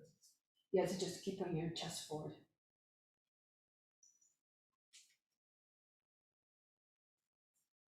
Even more. This is another one you can actually, now you say it, it's now that you do it, it's another one that's good to do with your head on the ground first, and bring your feet in Baddha Konasana as Okay. well. So from here, and you don't have to have your wrists super close together, all right? So make sure you have a little space, and then you come forward, rounding your back. So your elbows were way back here. You want to bring them forward like this, all right? So your elbows move in front. Close the fingers, and bring your forehead to the ground. So you can get your feet up, just like that. Are your elbows resting like on your like the iliac bones? No, sort of just on the inside a little bit. So they're just kind of pushing on the inside of the belly button, and then you have to let your belly go soft a little, but you can't really firm up your belly because there won't be anything to sink it. Like, you have to kind of have your body sink into the elbows a little bit. Okay. So yeah, so it's not really great for people who have big chests, but so you bring your hands forward and then make sure again your elbows are not behind your wrists, they have to be in front. And then you bring your feet, bring your knees up, you can bring your forehead to the ground. Just like that. So we start. Okay, so like my elbows are out. Okay. Now move your feet in like you're doing Baddha Konasana. A little bit more. And see if you can lift your knees away from the ground. There you go, my dear. That's it. Like, does your head stay on the ground? No, eventually you want to. Oh, okay. That's probably But easier. this is a start, right? Yeah, good stuff. It's Good. probably easier to like not have my head on the ground. That was actually putting like more pressure on my neck to have it on the ground. Yeah. So, Okay, that's but cool. people like that's how they start, right? 'Cause I think what I was what the shift I made there was like I just because I was trying to get my body to go further, like But as your you head was said, like to stopping do this, and Yeah. then like it was just it's too hard. Like I don't have the strength in my arms. So then what I did, what did I do? I think I did this. I just like, so I was able to come forward like this Yeah, because I that was put like good. my legs back, Yeah. but like from here, like I can't do that. It's not as easy, yeah. No, Especially with your head on the ground. no. So yeah, so if you don't have to put your head on the ground, so much better, because really you're not supposed to have the head on the ground. Okay. But some people find it easier that way. And that's called peacock. oh, peacock. Mayurasana. You're teaching me like poses like.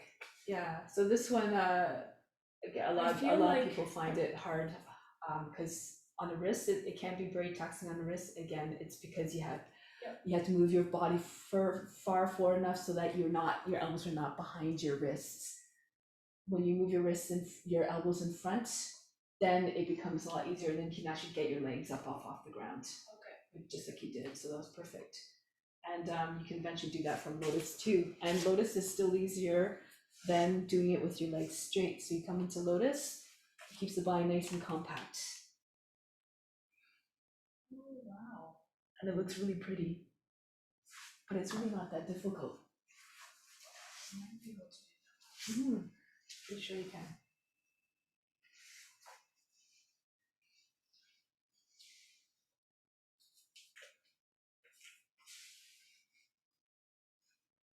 And then so, because I think this is one you actually do in class, don't you? Like, Yeah, and like, what do we do when we get up?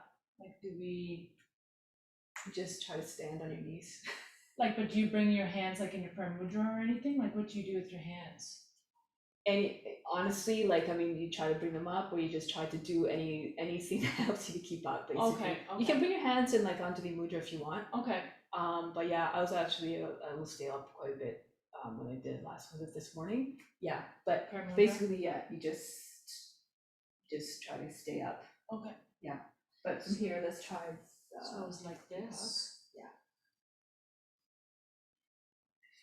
Okay, there. So if I come forward a bit, then that helps.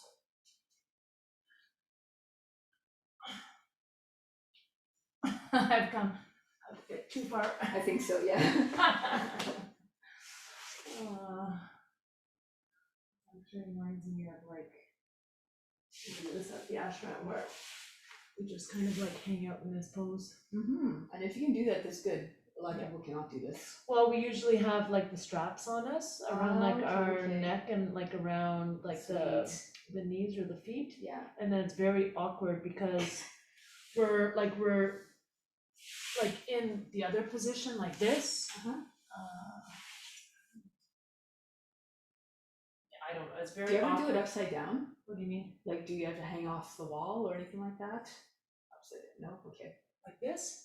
Yeah, just like with your head towards the ground and your legs up. Like I was just have to try and figure out what you guys doing with the straps and stuff. Yeah, I'm trying to remember too. Okay. I've seen them lying on the back, and then they have the straps around, and then, No, sorry, it's this way. okay. So we, That- it's in cobblers, and then we have, like the strap. I get, like, yeah, around- yeah, So you know what I mean? So yeah, I then, do. like from that position, then we have to kind of, like balance, kind of like this, Yeah, and then, yeah, then come into it like this, and then you still have like, so for a Yeah. lot of people, like to get onto their feet like that, it's a bit more challenging, right? Yeah. Now, there was one other one that you made me just think of, and it was, I think I do it, but like, I can't, it's probably just practice, but, it's, yeah, Titibasana. I don't know, like if there's, Okay, so spread your fingers a little bit more. okay, Okay, so from here, you're like this, keep your seat lifted, keep your weight on your hands, and then just scoot your toes forward, oh, okay, okay? oh, And then keep your seat up, and then just, yeah. So your seat is a little bit down, that's why you fall down. back Okay. Like that. So you have to keep your seat up. So just get a good nice stance, really just try to get your shoulders way behind your knees, lower your seat, and keep your seat, don't dangle it down too much. Keep your chest forward, very much like all the other crow poses or like crows, like side crow that we did. That's it. Keep walking your feet forward. I can't go anymore. Okay, so lift your seat up a little bit more, and then just push your arms into the backs of your legs. So to help keep your seat up, Yeah, I'm really 'cause I pushing find, like, my arms into the seat. Okay, so, but you know what? Try this one first. Okay, so you come here, walk your toes together, and just try to hook your toes together and pull your feet up off the ground.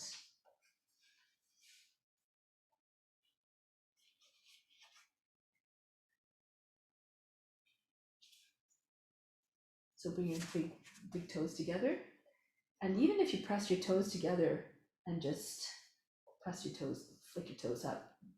There you go.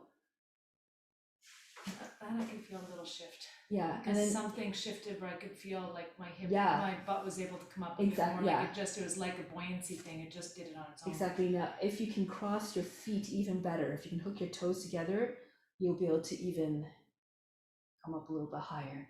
And then from there, your seat is high and you can extend your legs. I always like that one.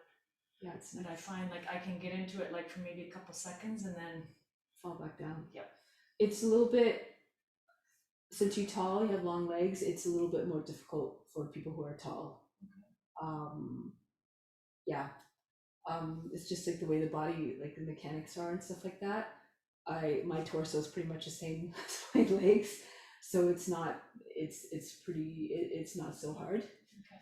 But you've almost got it. So give it another try if your wrists can take it. well, and that kind of helps too, like what you said, like to kind of like really, Get your shoulder, Yeah. one shoulder at a time, really, really behind your knees. I feel like they could go more, but. Yeah.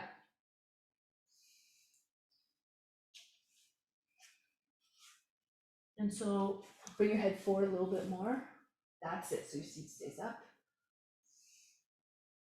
I feel like it's, no, I can't get my feet lifted though.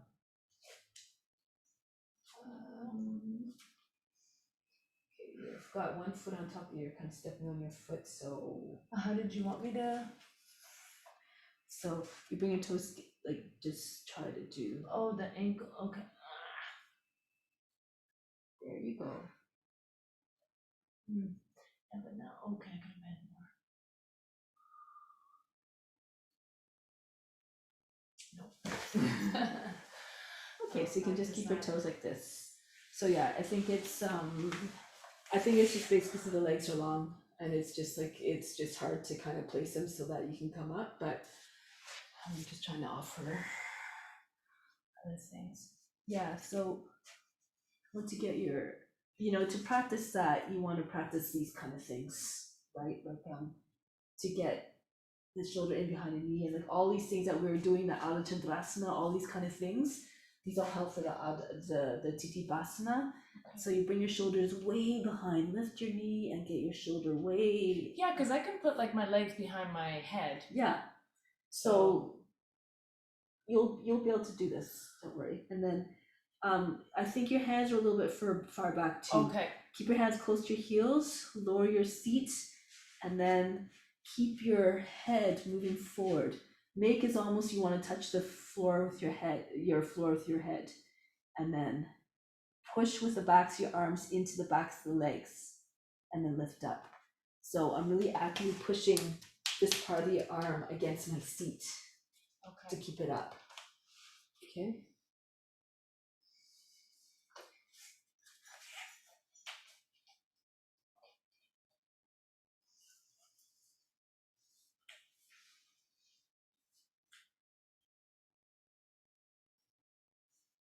Spread your fingers a little bit. That's it. Feet forward.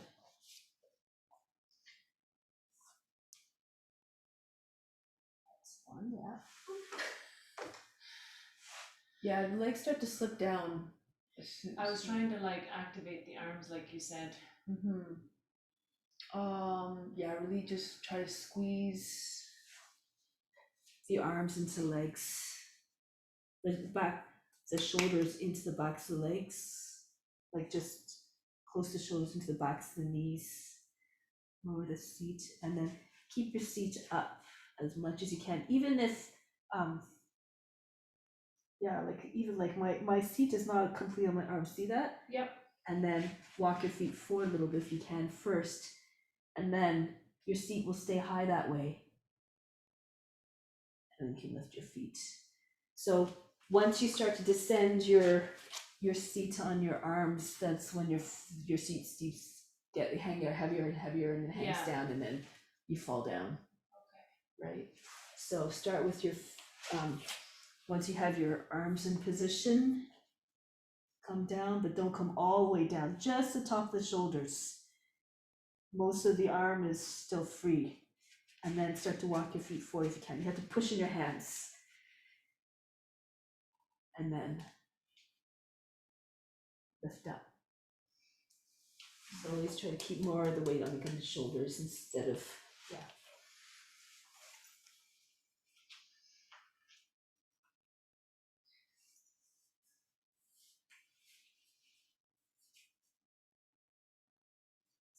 keep pushing into your hand really hard. Start to walk your feet forward. That's the idea. Keep your head forward. Make it so you're trying to touch the ground with your head.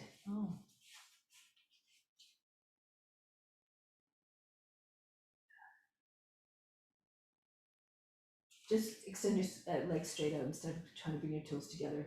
Legs straight out. Imagine trying to push your toes into a wall in front of you. I felt that was a good verbal cue, like to bring my head forward. Yeah, that's a good. Like reach for the front of the mat with your head. Yeah. And that way, your seat stayed up higher that time. Yeah. And I felt that. Yeah. And for this time, like, so you don't bring your toes together for this one. You just extend your legs, and then you can bring your toes right up. And that's. I think my wrists are kind of like, no more. But that, like, I think that verbal cue is kind of like, it's funny how you have like you just do like one little thing and then it like kind of shifts everything. It's often not anything big. Yeah. It's rarely anything that's huge that's going on. It kind of reminds me like with Mushfaq, he says like sometimes, like he says with singing. Yeah. He says like people can listen to stuff over and over, but like they might not ever get it. Yeah. Because he says you need like a very specific instruction on how to do that. Yeah. And then once your brain realizes how to do it, then it's like you've given it the program, and it's like, oh, but like you could be like listening to like that singing like a particular song your whole life, and maybe never know how to do like a particular fluctuation or movement with the vocal range, right? It's usually just these very little subtle things. Yeah. And so once you did that, just like what was it? another pose that we did that you just got it right after. Well, the side thing, like putting, the side, yeah, exactly. because like it just like body mechanic wise, I'm like, no, I'm doing something wrong here. And then whatever shift I made, I was like, oh yeah. Yeah. So it's often just you're not going far enough.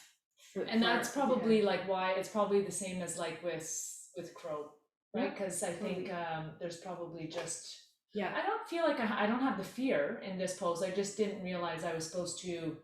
Yeah. I think I was staying up more. So when you were like, no, like come down towards the floor and like bring your head forward, I'm like, oh, okay, I wasn't doing that. Yeah, because that's why the seat stays heavy and it just causes you to fall back. Okay. And it definitely helps with if you're tall. Like, I mean, because like you've got so much legs to play with. Like, what do I do with them, right? Yeah. So the minute you start to bring your head down towards the ground, your seat lifts up.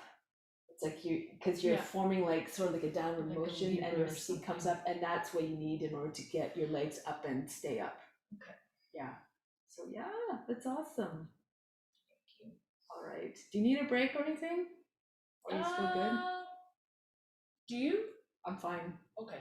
Yeah. I was gonna say water, but then I was like, I oh, can get no. you some water if you No, like. probably not. Like maybe I'll just have a little sip after, because like depending on like Okay. what we'll finish up with, it might not Okay. feel good. Like Sure. now the tummy's sort of okay. So Headstand or with my nose or crow. crow? Yeah. Okay. Let's see your crow. I want to. My crow that like I was practicing it a bit actually at the ashram. Mm-hmm. And then that just kind of stopped. I don't even remember here, so let's see, what was I doing?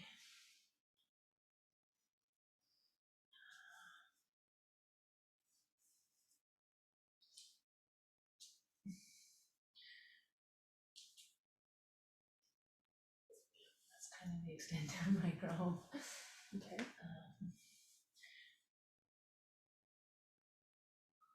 Like this, like I Yeah. find I get kind of, So I you can tell sort it's of get better. like this leg in, but then this leg is kind of like, I'm nervous to like move, you know? Okay. So this one is a little bit opposite of what we've been doing. Like you want to bring your head up instead of down. Okay. So you press your arms against your knees, your inside of your thighs. You place your hands down, and then you just straighten your arms. As you straighten your arms, you lift your toes. It's like you're taking flight. Okay, so your head is coming up higher than the seat. You keep on squeezing your arms, your legs and your arms together. Your knees are right by the shoulders. Okay, so start with that. So start with your hands close to your feet. And then from here, push into your hands and straighten your arms so your shoulders come over your fingertips. That's it. And now just flick your toes up like that. Just pull your toes away from the ground.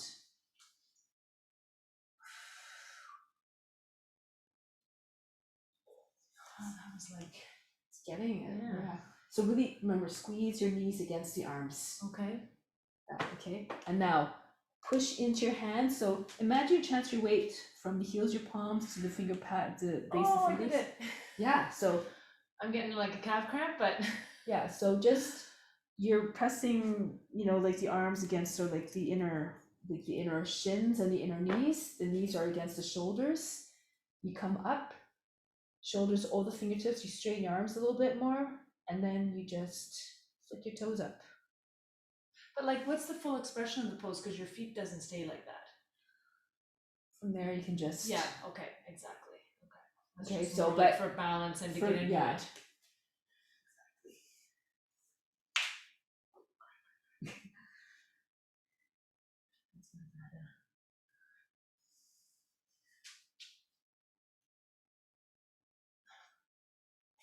Good, yeah. I would try to get your head higher than your seat. So instead of coming down this way, which caused your head to go down, Okay. try to think more of taking flight. Your head leads.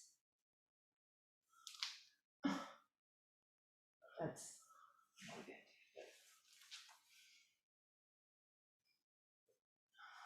Like, does that look like it's right, or? It's getting there, yeah.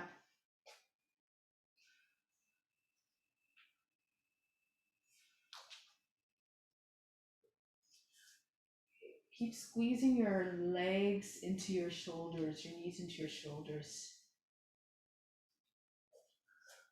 Yeah, you're just the only thing like you're just not committing. Okay. So just I find it helps that hold your breath as you're just trying to come into it. Okay, so you come in, you squeeze, hold your breath, and then really push into the ground like you mean it with your hands. So the important part of your hands are the base of the finger pads, and heels your palms. Okay. Okay, so grip the floor with your hands. Yeah. And then start to move straight, like, so you're just trying to come forward so the shoulders come over your fingertips. That's the idea.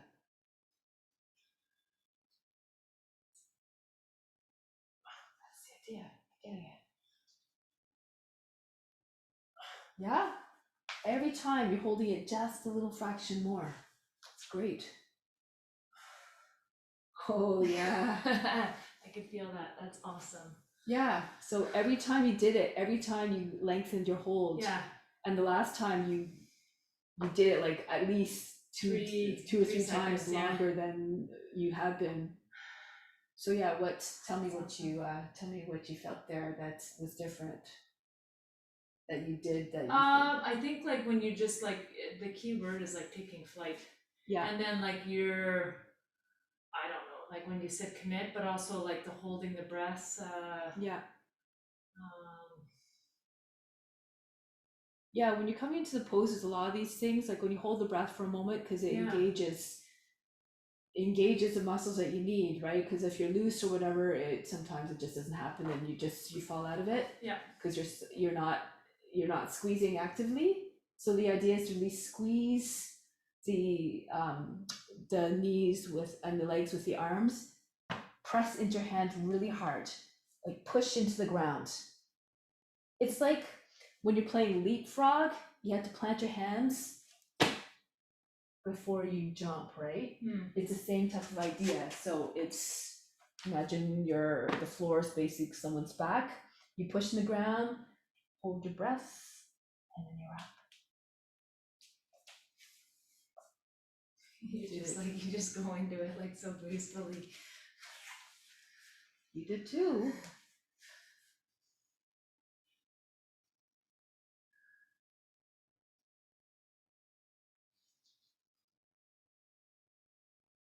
Yeah, knuckles down. The hands were kind of like What was this. I doing? Your knuckles, see how they're raised here? Oh, were they? Yeah, so Okay. press them down. Like this? Yeah. Active hands, active toes. Yeah, good.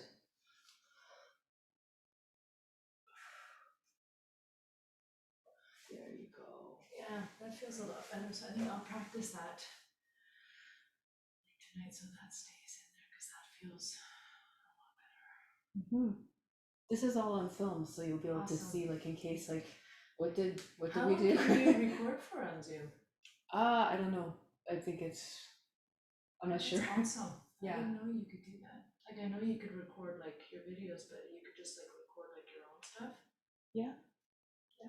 So I never use Zoom, so. Yeah, no, it's a pretty good tool this way. Like I've had to, like this, how I feel my teacher training, like submitting all the videos and all that kind of stuff. Oh, okay. So yeah, awesome. So there you go. Thank you. Headstand. Yeah. Okay. So, which do you feel more comfortable with? Like, I mean, if your wrists are tired, are you comfortable doing this one? Yeah, I think that's the one I normally do. Okay. Yeah. All right, good. Okay, so make sure that your elbows are properly distanced by being able to hold them easily. Interlace your fingers, place your head between the palms. And then you lift your seat, walk your feet towards your elbows, raise one leg up and back. Okay, keep your feet close to your seat, active toes again. And then from here, just lift up your heel, just come up and down a little bit. Now, depending on flexibility, you might have your thigh right against your chest. And again, you just pull your toes away from the ground. Lunges, you're playing hot potato. And all the while you're pushing into your forearms.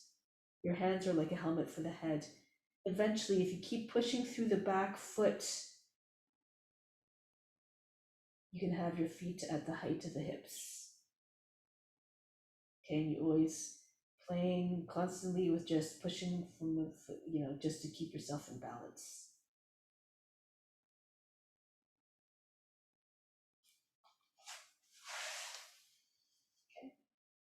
Yeah, so I might. You might want to use a wall if you want. Yeah, because it's been a long time since I've done like headstand. Yeah, so there's a couple ways to do it. I'll do it on this wall, so again, you can see on the video.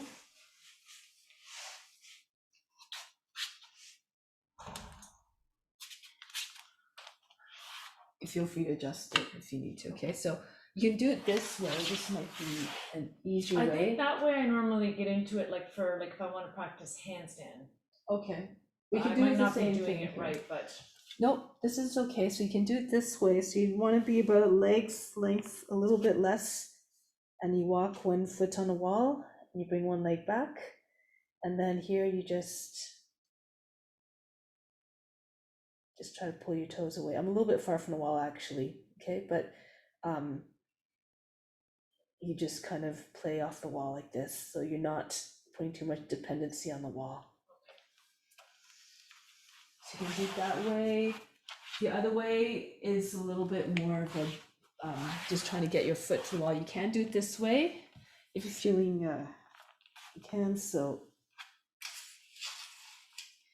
it's the same thing. It's just your back foot is on the wall.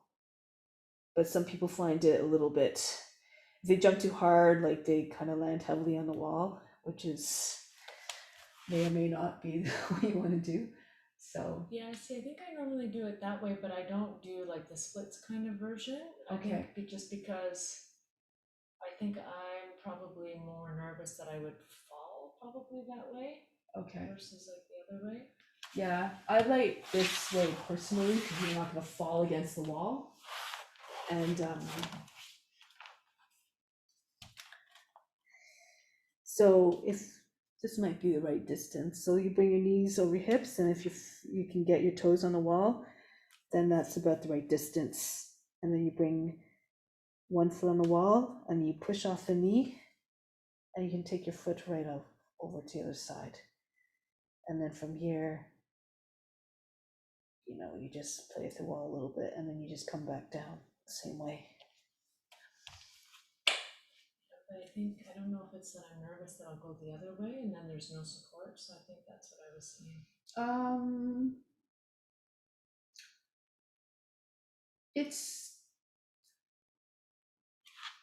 I think it's hard to fall that way. Like I don't know. I don't think it's as I don't think it's as much of a risk as you think. Okay. Yeah. If you place yourself close enough to the wall. You want me to try it there? I'll try it here. Try it there. Yeah. I got a bit more play with there.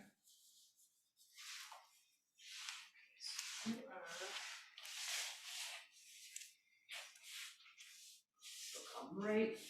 So your hips are over your knees, and then okay, so like that distance? pretty much, yeah.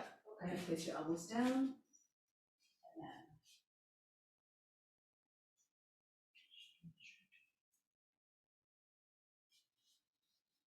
okay. So now bring one foot onto the wall.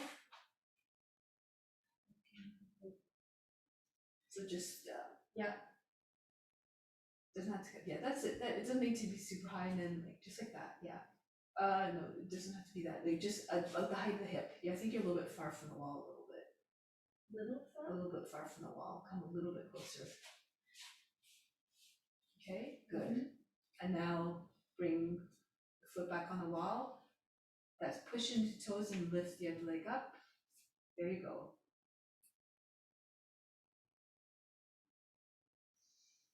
Keep your feet, knees very bent. That's it. The foot behind you is dangling. There you go. And then you always have the wall in front. Like, advantage is this, you can see where you can place your foot, right? Like if you start to feel like you're losing your balance, you just put your foot back on the wall and come back down. Yeah, I always forget to like do that. Yeah. Because I usually do it. It's okay.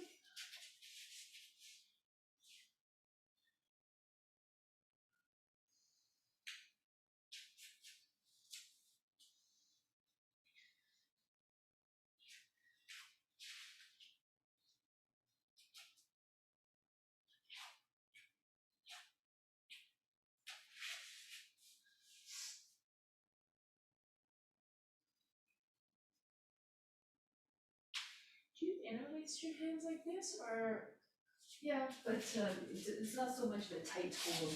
So it's like loosely interlaced, and you place your your head down. oh, okay, so you're And then not you're doing just- this. You're actually holding. No, I'm not. I'm Yeah, not 'cause doing I this. can't remember. I think at the ashram, I can't remember. I think they said like. I mean, you can do it like this, but I think it's more comfortable actually if you Yeah. have your hands loose and you place your head between your palms, and then your hands are like a helmet for the head. Okay. Okay, and you can press the heels of the palms sort of against your head too for support. Okay. And press down into your forearm.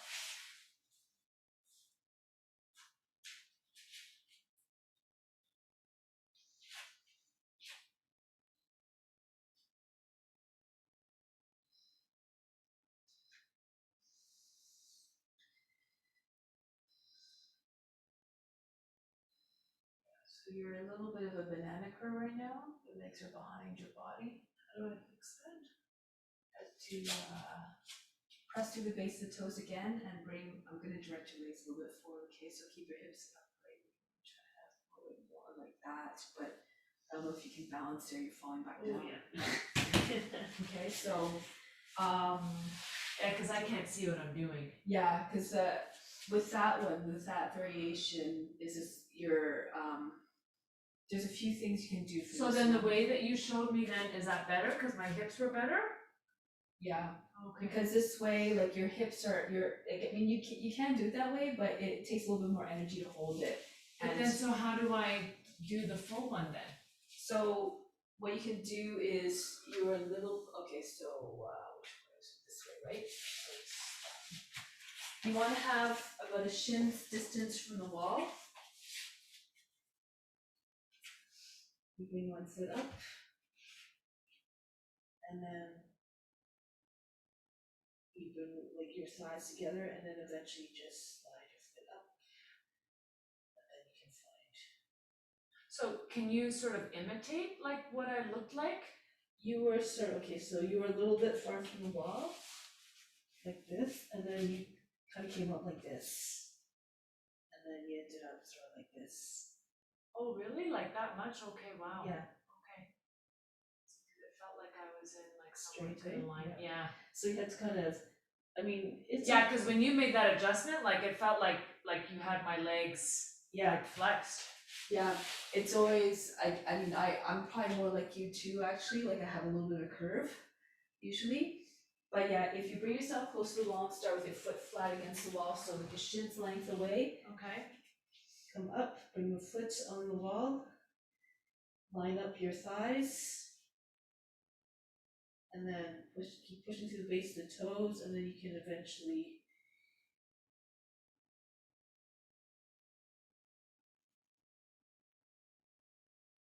So it's a matter of just kind of imagine you pulling your core in and tucking your tail a little bit. So instead of like pushing your hips forward, like your hips are a little bit forward, just try to sort of tuck in a little bit. So, but I mean, it's not wrong. It's not really wrong or anything. It's just that your body's not. Well, yeah, and I think that actually hurts your back. It gets taxing after a while. You can't Yeah. hold it as long, Yeah. right? So. Okay, well, let me try that then. So you said, this is the way I normally get into it. So you said a shin length, so probably about like that much. Pretty much, yeah. It's about the same as your forearms. And A little then, bit.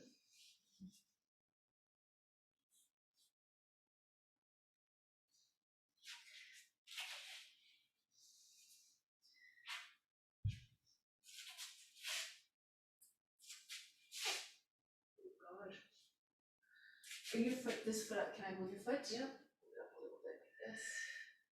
A little bit more. I feel like I'm gonna fall over. Yeah, so that time you're a little bit close. Wow, that's straight?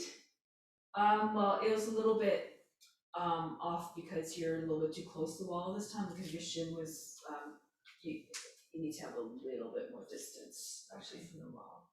But it was straighter than it was before. It's crazy. Feels funny, eh? Yeah, it does. Okay, so like not as, try maybe from here. Yeah.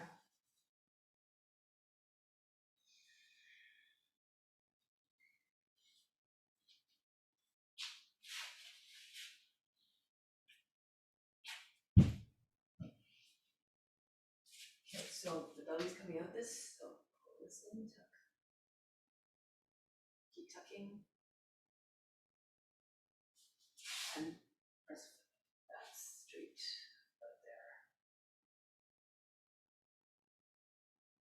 Keep pulling this in. Tuck this under a little bit. That's hard. Well, that actually wasn't hard, it's just different.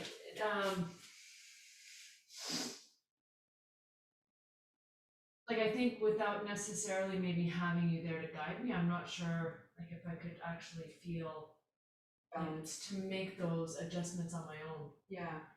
right? Cause like when you adjusted my leg that first time, like it felt like you were, like my leg was like this. Well, Yeah. I'm exaggerating, but like instead of like it being like, it felt like you were putting me like that. Yeah. And it's hard to adjust for head, like, to be honest, it's hard to adjust for inversions and stuff like that, just because everybody's so different. Yeah. Because of the curve of the body and all this kind of stuff, like some people who find their balance is like what you were doing, sort of, right, a little bit more of a curve. But yeah, so it's, and once you put them in the right position, it's like, wow, that's straight, like that doesn't feel straight at all, you know? Yeah, So, so then it's like how to feel it like in your body, right, so yeah. that you can remember it. So, but yeah, like that's the split leg one, you can eventually get up into like a straight one.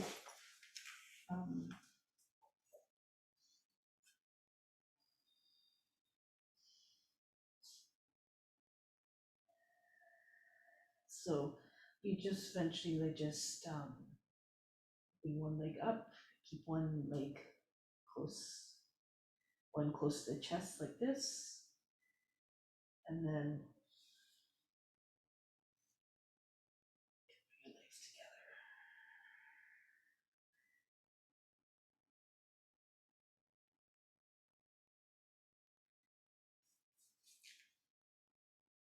So, but you know, it's always good to start with where you find the right balance, right, where you're able to stay steadily, and then worry about getting your legs up. Okay. You know, so find the balance first, and then you'll be able to move your legs in all these different directions and still stay steady. And then you, which also includes But so straight when up. I did it like that on the wall, like Mhm. it was like my spine and like hips were okay. Yeah, it was better. Like the last time you did, it was better. Yeah, but yeah, it's just like yeah, just coming into it was a little bit like when you first did it, it's like yeah, because people tend to do that, like and then it's hard for them to like, it's hard for them to take the dependency off the wall, you know, like they come up like this. Yeah. They rest their feet against the wall, and they're heavy on the wall, and like it's really hard for them to get off the wall, and your hips are forward like this, and it's really, you know, it's the wall's sort of like a crutch, Yeah. right? So it's just a matter of just trying to find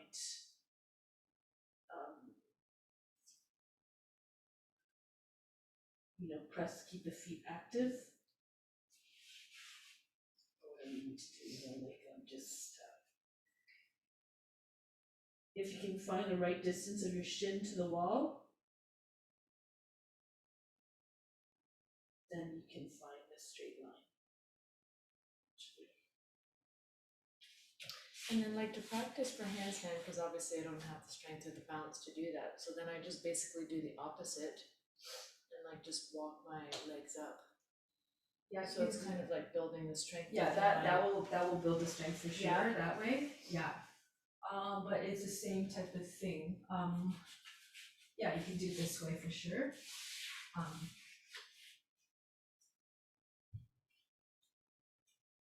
This is a good exercise just to do, like, just hold Yeah. like, you know, like And then that. sometimes I'll put like one leg up. And then for this one, I would suggest coming a little bit closer. So like, again, you can do the same type of thing with your legs dangling, like we did before. So keep your feet close to the seat. Yep. And pull your toes away from the wall. On the tail of the wall. And don't wait until you're exhausted to come down. Like, give yourself a little time so you don't fall out of it in a bad way or whatever, you know. So yeah, it's the same type of thing. Okay. So I won't do that one because I'm already doing that one anyway. Yeah. So doing it, that's when I do practice handstand, then that's. But before you go into handstand, try forearm balance. Like this one here, right? I think we were doing that a little bit at the We were- ashram. Yeah, I think we might try it. I think we might try it a I'm bit. not sure if I like that one. Okay. Show Yeah. me? Yeah. I think it's just because I feel body mechanic wise, it feels harder. Okay. Again, it's so you try to have your elbows closer than the shoulders, and you really want to press into. Imagine like you're doing sort of like almost like a snowplow on your skates. You don't stop yourself. Okay. So you had to push into your arms, and your fingers are active. Your spread, your elbows are a little bit closer to the shoulders. If you keep on, if your elbows are way wide, they're just Yeah. gonna keep sliding out, and you're gonna lose the frame. So then it's the same way. You just kind of come up. You press off the toes. You just practice like that. Again, you can do this against the wall, same way as I showed you with your headstand. Some people, excuse me, some people have had success.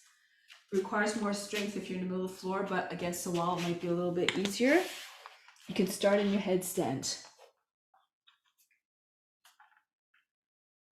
Same way. And then lift your head. Bring it forward a little bit. Okay, if you want, you can take your hands on the ground like this actually. So you can place your wrists in front of your head like this, and then see if you can lift your head up off the ground. Easier with your foot on the wall though. Because for forearm and for handstand, the head is always lifted. Yeah. Okay. Okay, so some people I found it's easier for them to get up like this rather than kicking up, because kicking up always gives them a fear of falling over, right? So at least if you're steady in your headstand like that, if you can push into your arms, then all you have to do is lift your head and you're already in a pose. You already have this Yeah, steadiness. there's something, I'll try it, but there's something that like, cause even at the ashram, like, I don't know what it was. Maybe it's that whole like lifting your head up. I don't know what it was, but. Yeah. Okay, so which way are you suggesting I get into it? Either way. Okay, well, let's try it this way, because I already did it. So you said I put like my forearms down and then like. Do it the other way. Huh? Do it with your head facing, like facing away from the wall. Like facing you? Yeah. Okay. Come into your headstand first. Make sure your arms Oh, are like level. this into my headstand? Yeah. Okay.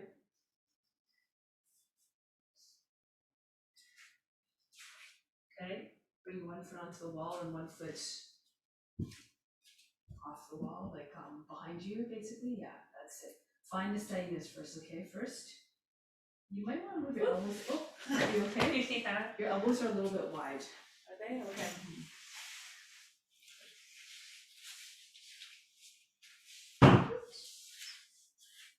Sorry.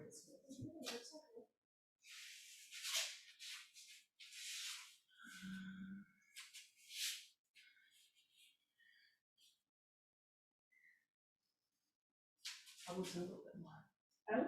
in. In. Okay. Is that good there?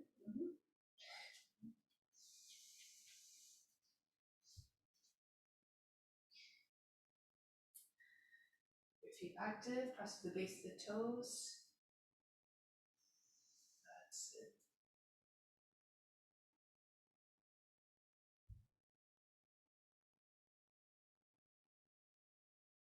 Okay, now place one foot on the wall, keep one foot on the wall, and then see if you can lift your head up. That's probably the part I don't like. Okay. And then even in this position, like that's what like I'm always nervous of just going that way. Okay, all right. So that's why usually like I'll do it that way. So Okay, then so I try feel to do like that I way have. then. I don't think I'll try lifting my head up today though. Okay. Yeah, go with your comfort level. Like a lot of people, Yeah, I don't know what it is. Like even I think at the ashram when we were practicing that, like I didn't like that one. and that's okay. A lot of people have difficulty with this one. Because it's a little bit of a strange one in a way. Yeah, Your like it's chest almost- is low yeah. and it's really kind of like awkward. Yeah. Again, I think it's again to do with the body mechanics a little bit, but yeah, it's a little bit like hard to get strength when you're in that type of position. Yeah. Maybe that's it. At least with the handstand, you have the extension, and with the headstand, you have like more points of contact on the ground. With the forearm, it's a little bit funny. So that's okay. That's okay. If you can get a headstand though, that's usually what they teach in the teacher trainings. Because I've never really seen like a teacher training where they teach handstand, to be honest. Okay. I've never seen it. It's more of a specialty type of posture, so yeah. Okay. But yeah, that's how you work it though, like the same type of way. Yeah, I think I'll for now probably not. Like do the, Yeah. the forearm stand. Yeah. But the handstand is, I can at least work on building the strength for Exactly. the handstand. yeah, and like you just work it the same ways I showed you, so, yeah, for sure. So, anything else?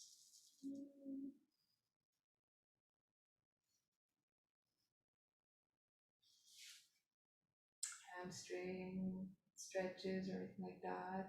Is there anything like that? Hip openers are pretty good in all those things.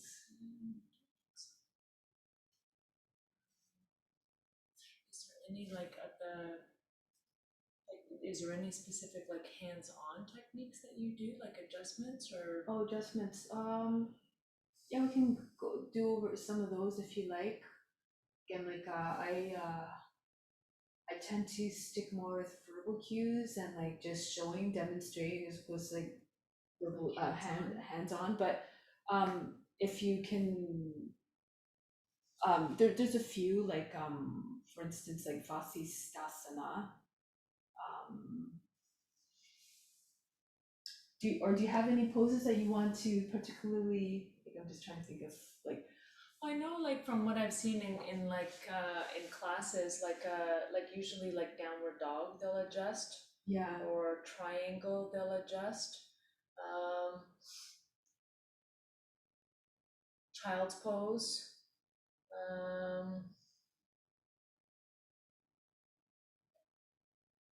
Even sometimes like in twists. Yeah. So the trick about adjustments, I guess, is just seeing where there's imbalances and stuff like that, and then just very, very gentle assist. So let's say, okay, well, let's say, it's why I start adjusting sometimes it's always difficult to do someone who's like, you know, or a really Yeah. good yogi, because it's like, well, it's hard for them to like find the wrong shape kind of thing. So downward facing dog, so in the Ashtanga one, it's very straight, right? It's very like straight line from the hands to the hips. But in the Dharma tradition, it's more like Yeah. a dog, like, you know, like you're bending your back a little bit. You're sinking your shoulders down. It's the thing that common mistakes. And you don't find that hard on your shoulder, like your shoulder joints? I'm rolling the arm bones so that the eyes, the elbows are facing forward, so I'm externally rotating my arms. And then this winds the shoulders, and then I guess it's because I'm used to it, maybe, you know, so obviously people don't have to get like way down like this, right? Like but just try to, a lot of times people are doing this kind of thing, they're squeezing their shoulders. right? Yeah, those type of verbal cues I'm pretty good with. Yeah, so, you know, and like, or the knuckles are raised like this kind of thing, just flatten the knuckles. Twists, let's say, okay, let's try first with, Parshokonasana. Okay, so a lot of times people have the hip up like this, right? They want to try to flatten the hip, so Yeah. they do is just to push down in the hip a little bit, and then pull the arm back, and then just try to turn your chest up.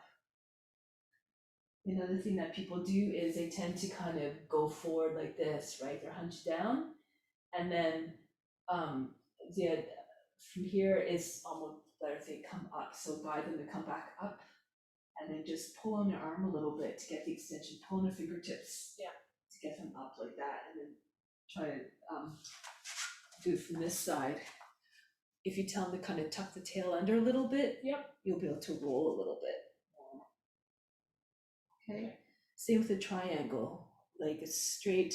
People tend to kind of go like this or whatever. Yep. Just get your hand on the ground. It's better to have your hand up a little bit higher, and then try to pull the right hip back a little bit and try to get your shoulders and your hips aligned with one another. So you can guide them to just, you know, if you find them like all folded down in here, Yeah. you just take your fingers and just kind of pull, lift and lift. Yeah, pull and lengthen. Right? Okay. So that's sort of the idea in the triangle. Revolved triangle. Sometimes like your hip is way forward of the other, like the leg in front, often this is the case. You have one hip and then it's hard for them to turn, like their arm is more like this, like it could be shoulder mobility. Okay. But if you get them to bring the back foot in a little bit and out to this side and pull the left hip back in line with the right hip, then you can get your head straighter forward, and then you can turn a little bit more. So you want to try to pull the left hip back, the leading hip back a little bit, so you can get your hips a little bit straighter. And then even if they don't go all the way, it doesn't matter, just hand on the sacrum and just try to lengthen through the crown first, engage, and then turn. Okay. So, But like in triangle, like there's one, I don't know how to do it. Like I've seen like teachers, can you just go in triangle the other way? sure. I'm not. I don't know how they do it, but you're way shorter than me, but like, I don't know, like if they're using like their leg or something. Oh yeah, maybe that's what it is. I think you they got maybe like use their leg and then like, so like you're in the pose really good, but so Yeah, maybe if just- somebody was yeah. like that, so then, you know, I could say like, you know, like it's okay, like just lean on me, imagine like you're resting up against a wall, Exactly. you know, or something like You that. got But it. then I can't remember if they also, I kind of feel like maybe a teacher like gently like pushes here or something. I don't know. It like depends if- on what they're doing. Sometimes Yeah, they're like this. you know, to kind so- of like get or like they're sometimes they're rounding their back, in which case your adjustment that you just did might help them. yeah, but to I can't push remember down. how the teacher like what they did like to kind of like, you know, because that sort of encourages them to like Yeah. open up like their chest space, So and what like you're- you're yeah. able to like really turn Mhm. like nicely, you know. What you're doing is perfect. Okay. I would say you know a lot more than you think, just from all your experience and just from your observation. What you did was perfect. So let's go into triangle, like come into triangle for me. Like in like a not so great triangle. Sure. Yeah, like Okay. just kind of. I know, it's like. So the idea is to just stabilize, right? So bring your hip against them, like make sure you're balanced so you don't Yeah. fall over. But the idea is to just try to make sure that they feel you, so that when you let go, they're not gonna go flying. Yeah. Right? Okay. So just stay there, and then if you're gonna assist someone, I would say just commit to it, just stay with them. Okay. Don't you know? Like let go and move too Yeah. quickly. Makes sense. Exactly. So you just kind of pull a little bit here, and then you just pull the shoulder back. Again, be very careful and be very gentle. Yeah. Right? And then just come out and just. So what you're doing is really good. Like, because you had the steadiness there, you were right, they felt you felt, I felt your physical closeness and like your support. I didn't feel like I was gonna fall over or anything like that. Okay. And you were gentle, so that's basically the key to assisting. Just make sure that you are stable, so place Okay. yourself in a Yeah, yeah. position, like, get your hip Grounded. close, get grounded, you know, otherwise if you're unstable, then it could go wrong. So just make sure that you're close enough to them that you can get your hip on them or whatever, and then just, place them in a position that they're not going to fall out the minute you walk away or whatever, right? Or guide them back up. So that's the main thing with and like for downward dog, let's say go into downward dog and just hunch your back or something, or just kind of do more of a rounded. I don't know. You're too good. So usually I would cue them to just roll the arm bones out like that, Okay. and then pull the shoulders back, and then just maybe extend the head towards the ground, drop your head, feel heavy, that's it. And then just put a little bit of space in the shoulder like that, just guide them to, that's it. And equal distance fingers, good. I like, a lot of people kind of do this kind of thing. I don't like doing that kind of thing, it's a little bit too personal. Okay. Yeah, that was the other one. I don't know if it's in. But yeah, like what you said, like and I think, I'm not sure, I think I might struggle with that, like. Yeah.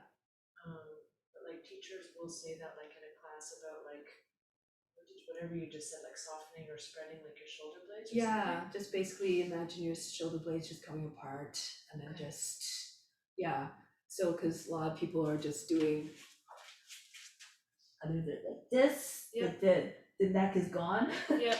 or they're like, I don't know what they're doing, like they're like this or something, right? The back is hunched or whatever, Okay. and then you just guide them to just really, Yeah. Okay. and then pull the hips back, Okay. and then this will get immediately like Yeah, I can long. totally see those like shifts. Yeah, or they're, I don't know, they're like people with knees bent, it's not as much of an issue because some people just have really tight hamstrings, right? So you don't have to like just tell them to try to bring their hips back as far as and up as possible. And that's all they can, sometimes that's all they can manage. Like a lot of them can't get the legs straight. And it's not that big of a deal if they can't get their legs straight. It's more important for them to keep the long back. Good alignment. The alignment, yeah. Makes sense. Child's pose, I guess some people are often sort of like this. Again, it's probably because like a hip or a Yeah. knee, and so you could what would you do for this? Well, I'm usually pretty good at like just giving people like different props, so they Exactly. could put like a block, or a Exactly, bolster something under behind their the knees, hips like or bolsters, whatever, yeah. under the head or. Yeah.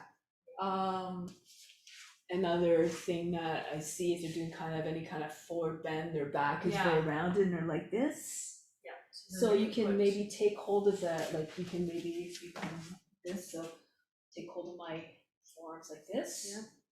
And then gently pull, so Okay. like this, so not necessarily come down, but just Yeah, you're get lifting nice up, and yeah. lifting up, Oh, that's nice. yeah. But then you also like tell like your students to like put something, like a bolster or a little pillow or a roll or something under their hips, because I find like that helps Yeah, you can do that to totally. bring them up. Yeah.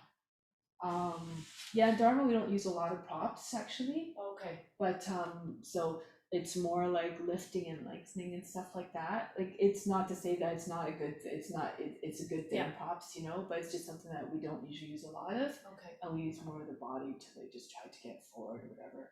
Or you can place your hands like kind of against the thighs, and then just imagine you're doing a cobra pose. So Okay. immediately, like a lot Yeah. of times they'll get it, so they'll straighten out because a lot of times they're like this, right? Yes. They're hunched over. So just cue them to push the shoulders back and then cobra consciousness or move like a cobra. Okay. And then this will help them to straighten out. This isn't any kind of forward bend. Yeah.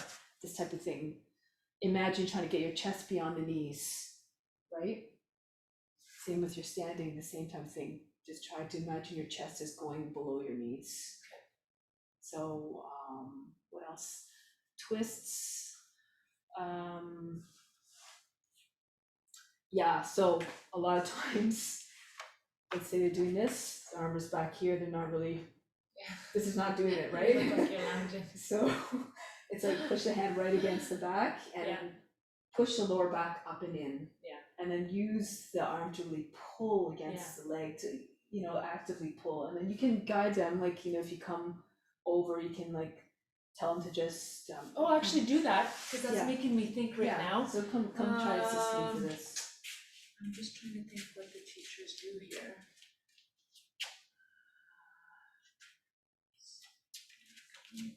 I think so they would probably like gently put the knee on the thigh, like, so just to kind of help you like, to be like taller. And then, like just suggest that you can always like rotate like a bit more, so like your right shoulder coming back towards me or something like that. It's a really nice assist. Yeah? Okay. Because you're supporting the back and you're cueing them to like push their back in. Yeah, so I'm not really like doing like a lot of like, I'm not like No. torquing or And twisting you shouldn't be. Yeah, so it's just more Yeah. like it's the verbal cues with like slight hands-on. Yeah. Yeah. And that's the key, because you should never be aggressive in your assists, and a lot of people, like I've had That's some not my style. I've had some crazy assists, and like they end up like, whoa, like I mean it's a good thing, like, and I think they do because she's flexible, I can do whatever I want. Yeah. But not everybody's like that, and people get very, very hurt that way.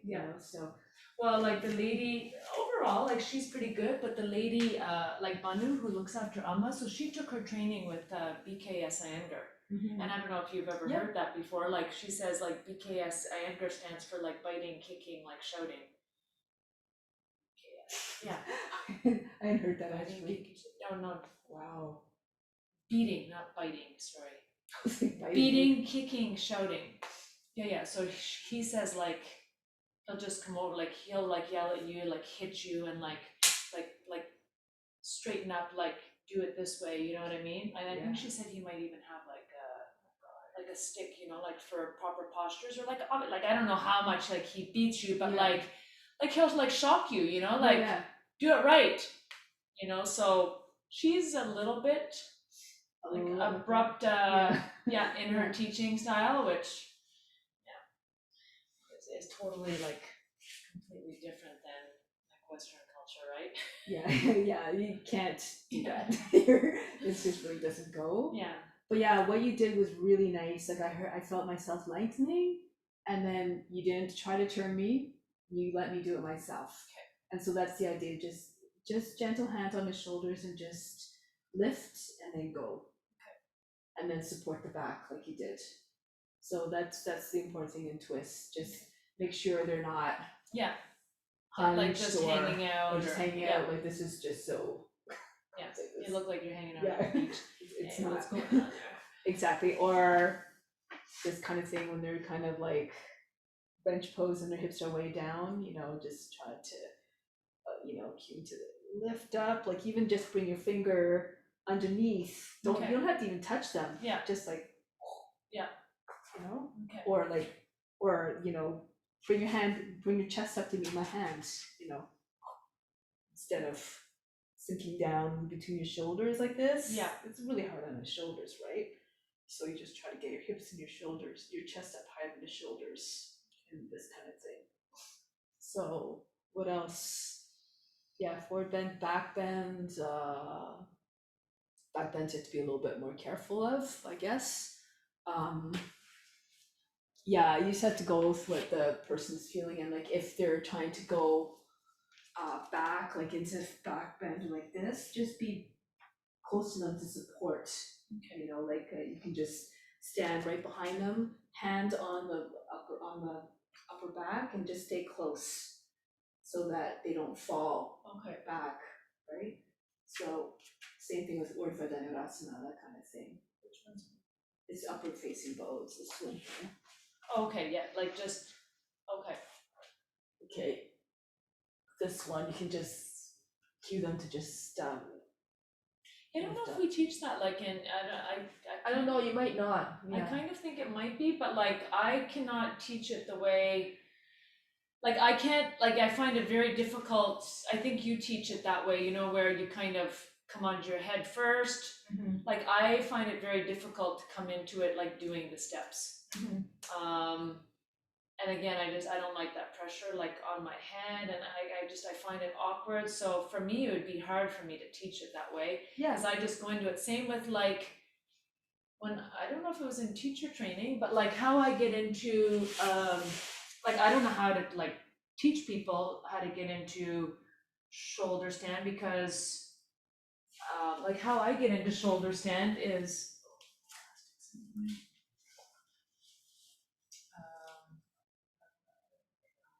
shoulder stand. Oh yeah, I think I just come up like this. Yeah.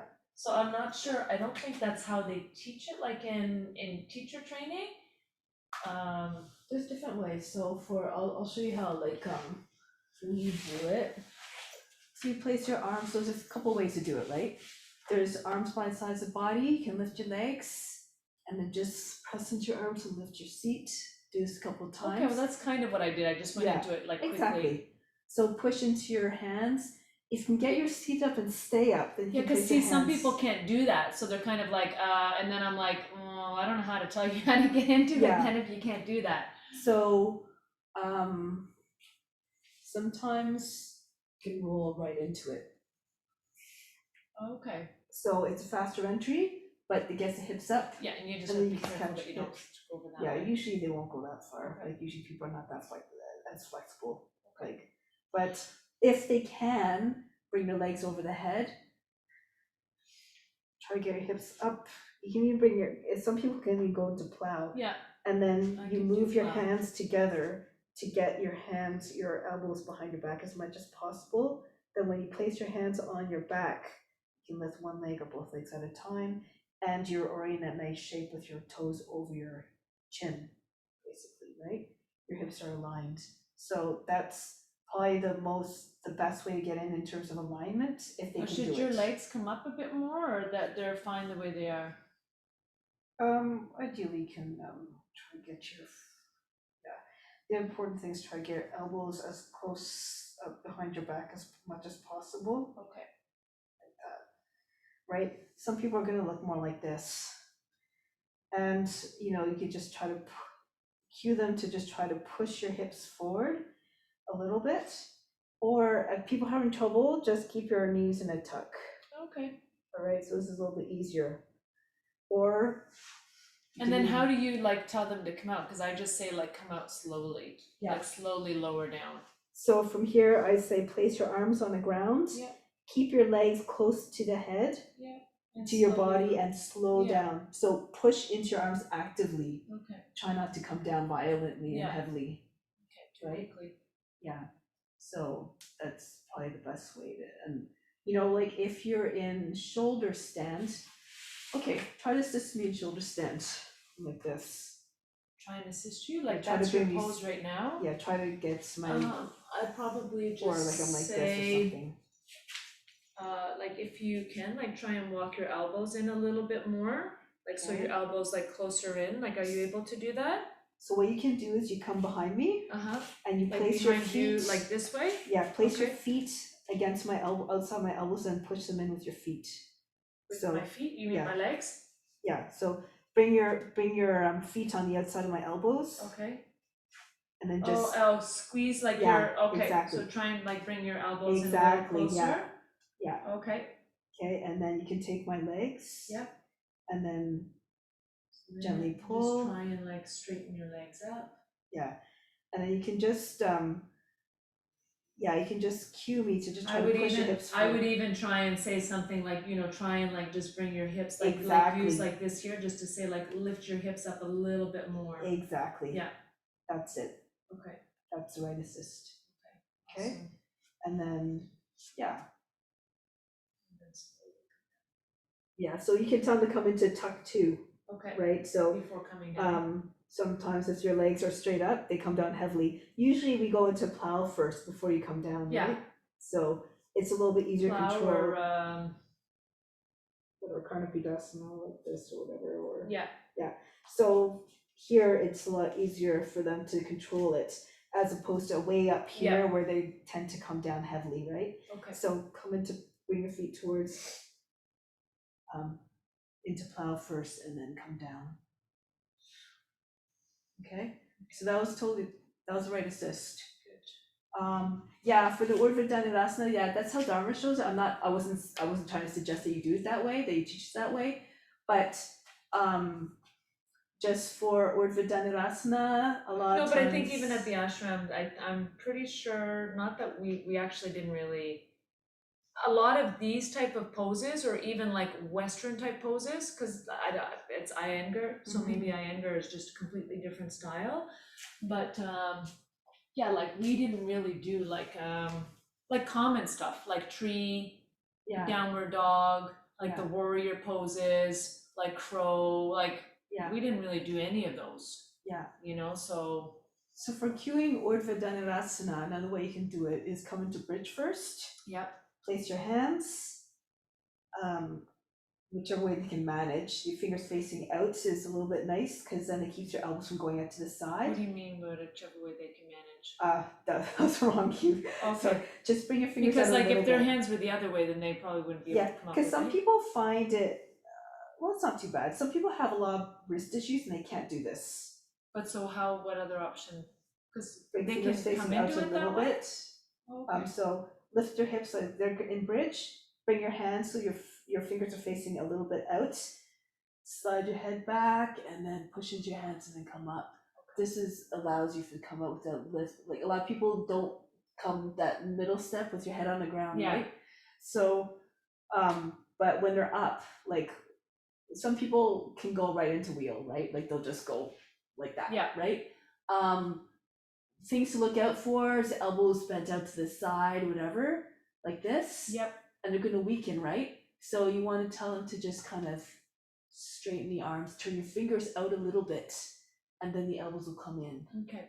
Okay? And then guide them maybe to try to bring your chest a little bit forward.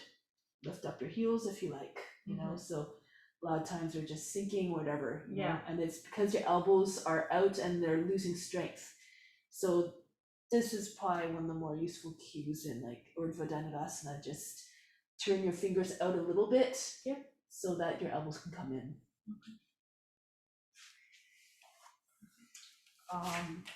But yeah, that shoulder stand, yeah, a lot of people come into it a little bit funny, or like they're really not in the pose very much. Yeah, I can't remember how they taught it like in teacher training, but because it was when I was like teaching in my class. That was a long time ago though, like probably right after teacher training, and I just like was showing people and like verbally showing them like how to get into it. But a lot of people just, maybe because they don't have that like core strength, they couldn't just get into it that way. So then I was like, oh, Easy well, then, ways to like, roll how do into you it. like guide them into it, you know? Yeah, the easiest ways to roll into it so that they have a little bit of momentum. Okay. So start here. You can even start from like in one of the Dharma sequences, we start like this, come into a squat, lower the seat down, push the hips down, and then as you push into your hands, your hips come up. Okay. So it gives you a little bit of the Momentum. and then you just catch.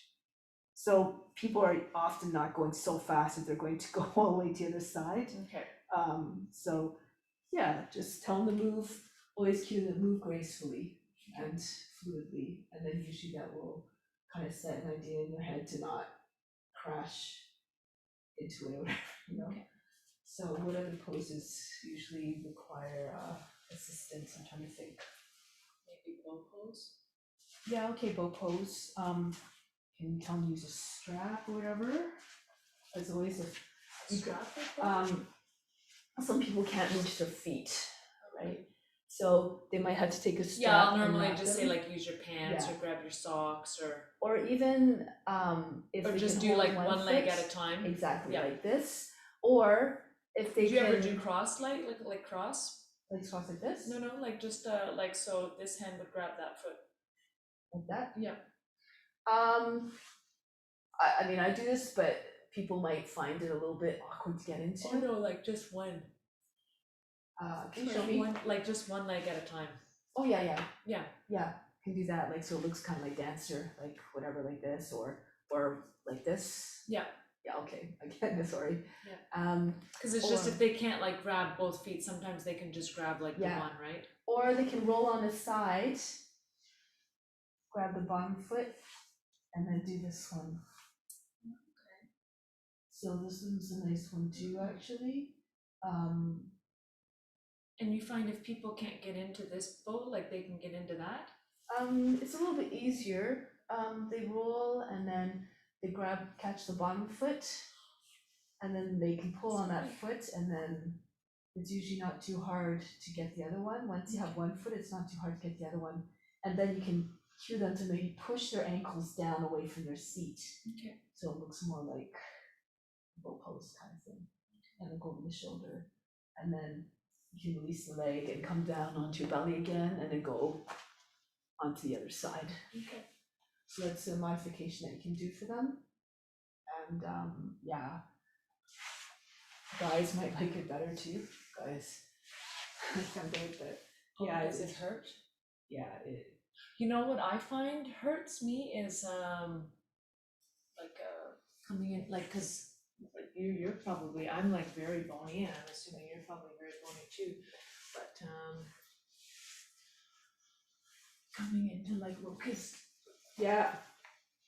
so like are your hands supposed to like I usually stack my hands underneath so like this?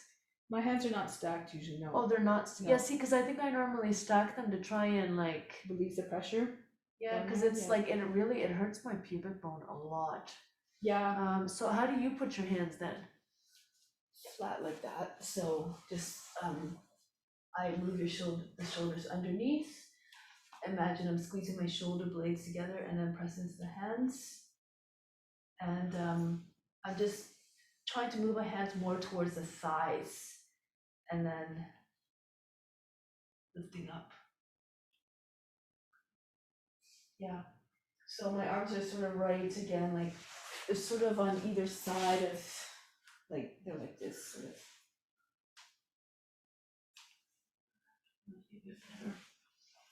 You don't have to have your hands totally together. Separate your hands and then. Oh, maybe that's yeah, because Separate your hands. yeah. Give yourself a little bit of space. Yeah. Yeah, because that is Yeah, because otherwise. Yeah, so that's what I do, and otherwise, like, I mean, if it really, like, lift hips a little bit, and then, yeah, bring their arms to the outside if you need to. They won't be able to come up as high, but Yeah, whatever. Because even like some of my students can't like even try that. Yeah, They so- can't.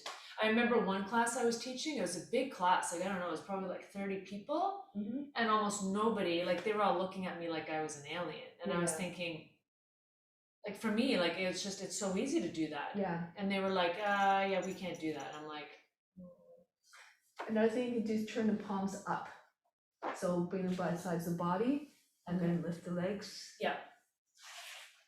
It's a little bit easier on the wrist. Some people are really like, this is not, like, have their body flat down and their wrist down is really not comfortable for them in any way, you know, even this is a little bit of a challenge. So just cue them, turn the hands around so the palms are facing up. Okay. And then do the best that they can, basically. Yeah. Yeah. So yeah, locust is that's not that's a pretty problematic pose for a lot of people for that Okay. reason. So yeah. for guys, that's what they've told you? Okay. Oh, for girls too. Yeah, but yeah, just definitely like separate your hands a little bit so they're underneath the middle of your thighs as opposed to like this. Okay. Yeah, I mean, you can always message me if you think of other things. Yeah, I that you're can't think trying of to- anything else right yeah. now. I think that's But awesome. you've got really good intuition. Okay. And that's what adjusting is about. It's about intuition and just seeing where people are at and just trying to give them. I think we're doing massage therapy, and then also I've worked with, like some people who need assist, like out of a wheelchair onto a table, or Yeah. like helping like seniors move, or people who are injured, or so. So you definitely have that advantage, right? Yeah. And that's what's about, and like, so you prioritize, get the people who are not doing something safe Yeah. first, right? A lot of people who are just, you just kind of gauge, like, that's a priority, and then the next priority is maybe someone who is like really like, could benefit from, an assist to go further or whatever, right? Yeah. And then, just see what they're at, like, I mean, and just, I think you have the idea to know when someone is just, like, has this, a problem, like a thing with their body that they can't get into the pose, as Yeah. opposed to they're just not doing it properly, or not trying, or whatever, or, there's many different things that are at play, so, yeah. I think you'll be great. Yeah, I mean, It'll it's, only that's like what it get is. better and better, right? So. Yeah, and exactly. But yeah, it's just a lot of people, I think, I'm not sure how much people are teaching assisting anymore. In some cultures, in some lineages, it's very important, like Iyengar, or some of these things, like Anusara, I think they did a lot of assisting. Okay. But a lot of lineages are getting away from it, especially again because of COVID. People don't want to be touched. People are afraid to touch others because they're afraid of getting whatever, Yeah, see, I don't like find that, just because I guess. Yeah, of course, we have Come a with, different, like, to have have me a touch them, different right? So, perspective, and like they're looking Yeah. for that. Yeah. Honestly, if they're going to you, they're Yeah. probably looking for that, Yeah, and they're they expecting it. Yeah. So then you deliver. Right? But I think you have the right idea. Like every assist that you've given me was bang on, was perfect. So yeah, for sure. Yeah, I think in general though, just try to let them do the pose themselves as much as possible. Don't put them into the pose. Like it's part of their journey to try to get there. So yeah. So thank you. Anything else? It's a pretty long session. Yeah, So. I know, so I was thinking, I don't know like how much time you have, as I say, like we could always. It's 2:10. Is it 2:10? Yeah. I don't know if there's somewhere around here to go eat. I actually wanted to like bring some food, it's just, this morning I was actually really like, I was quite sleepy this morning, and then I just did a yoga nidra, and then Julia had Just gonna turn this off. like messaged me, and like just said, like if you're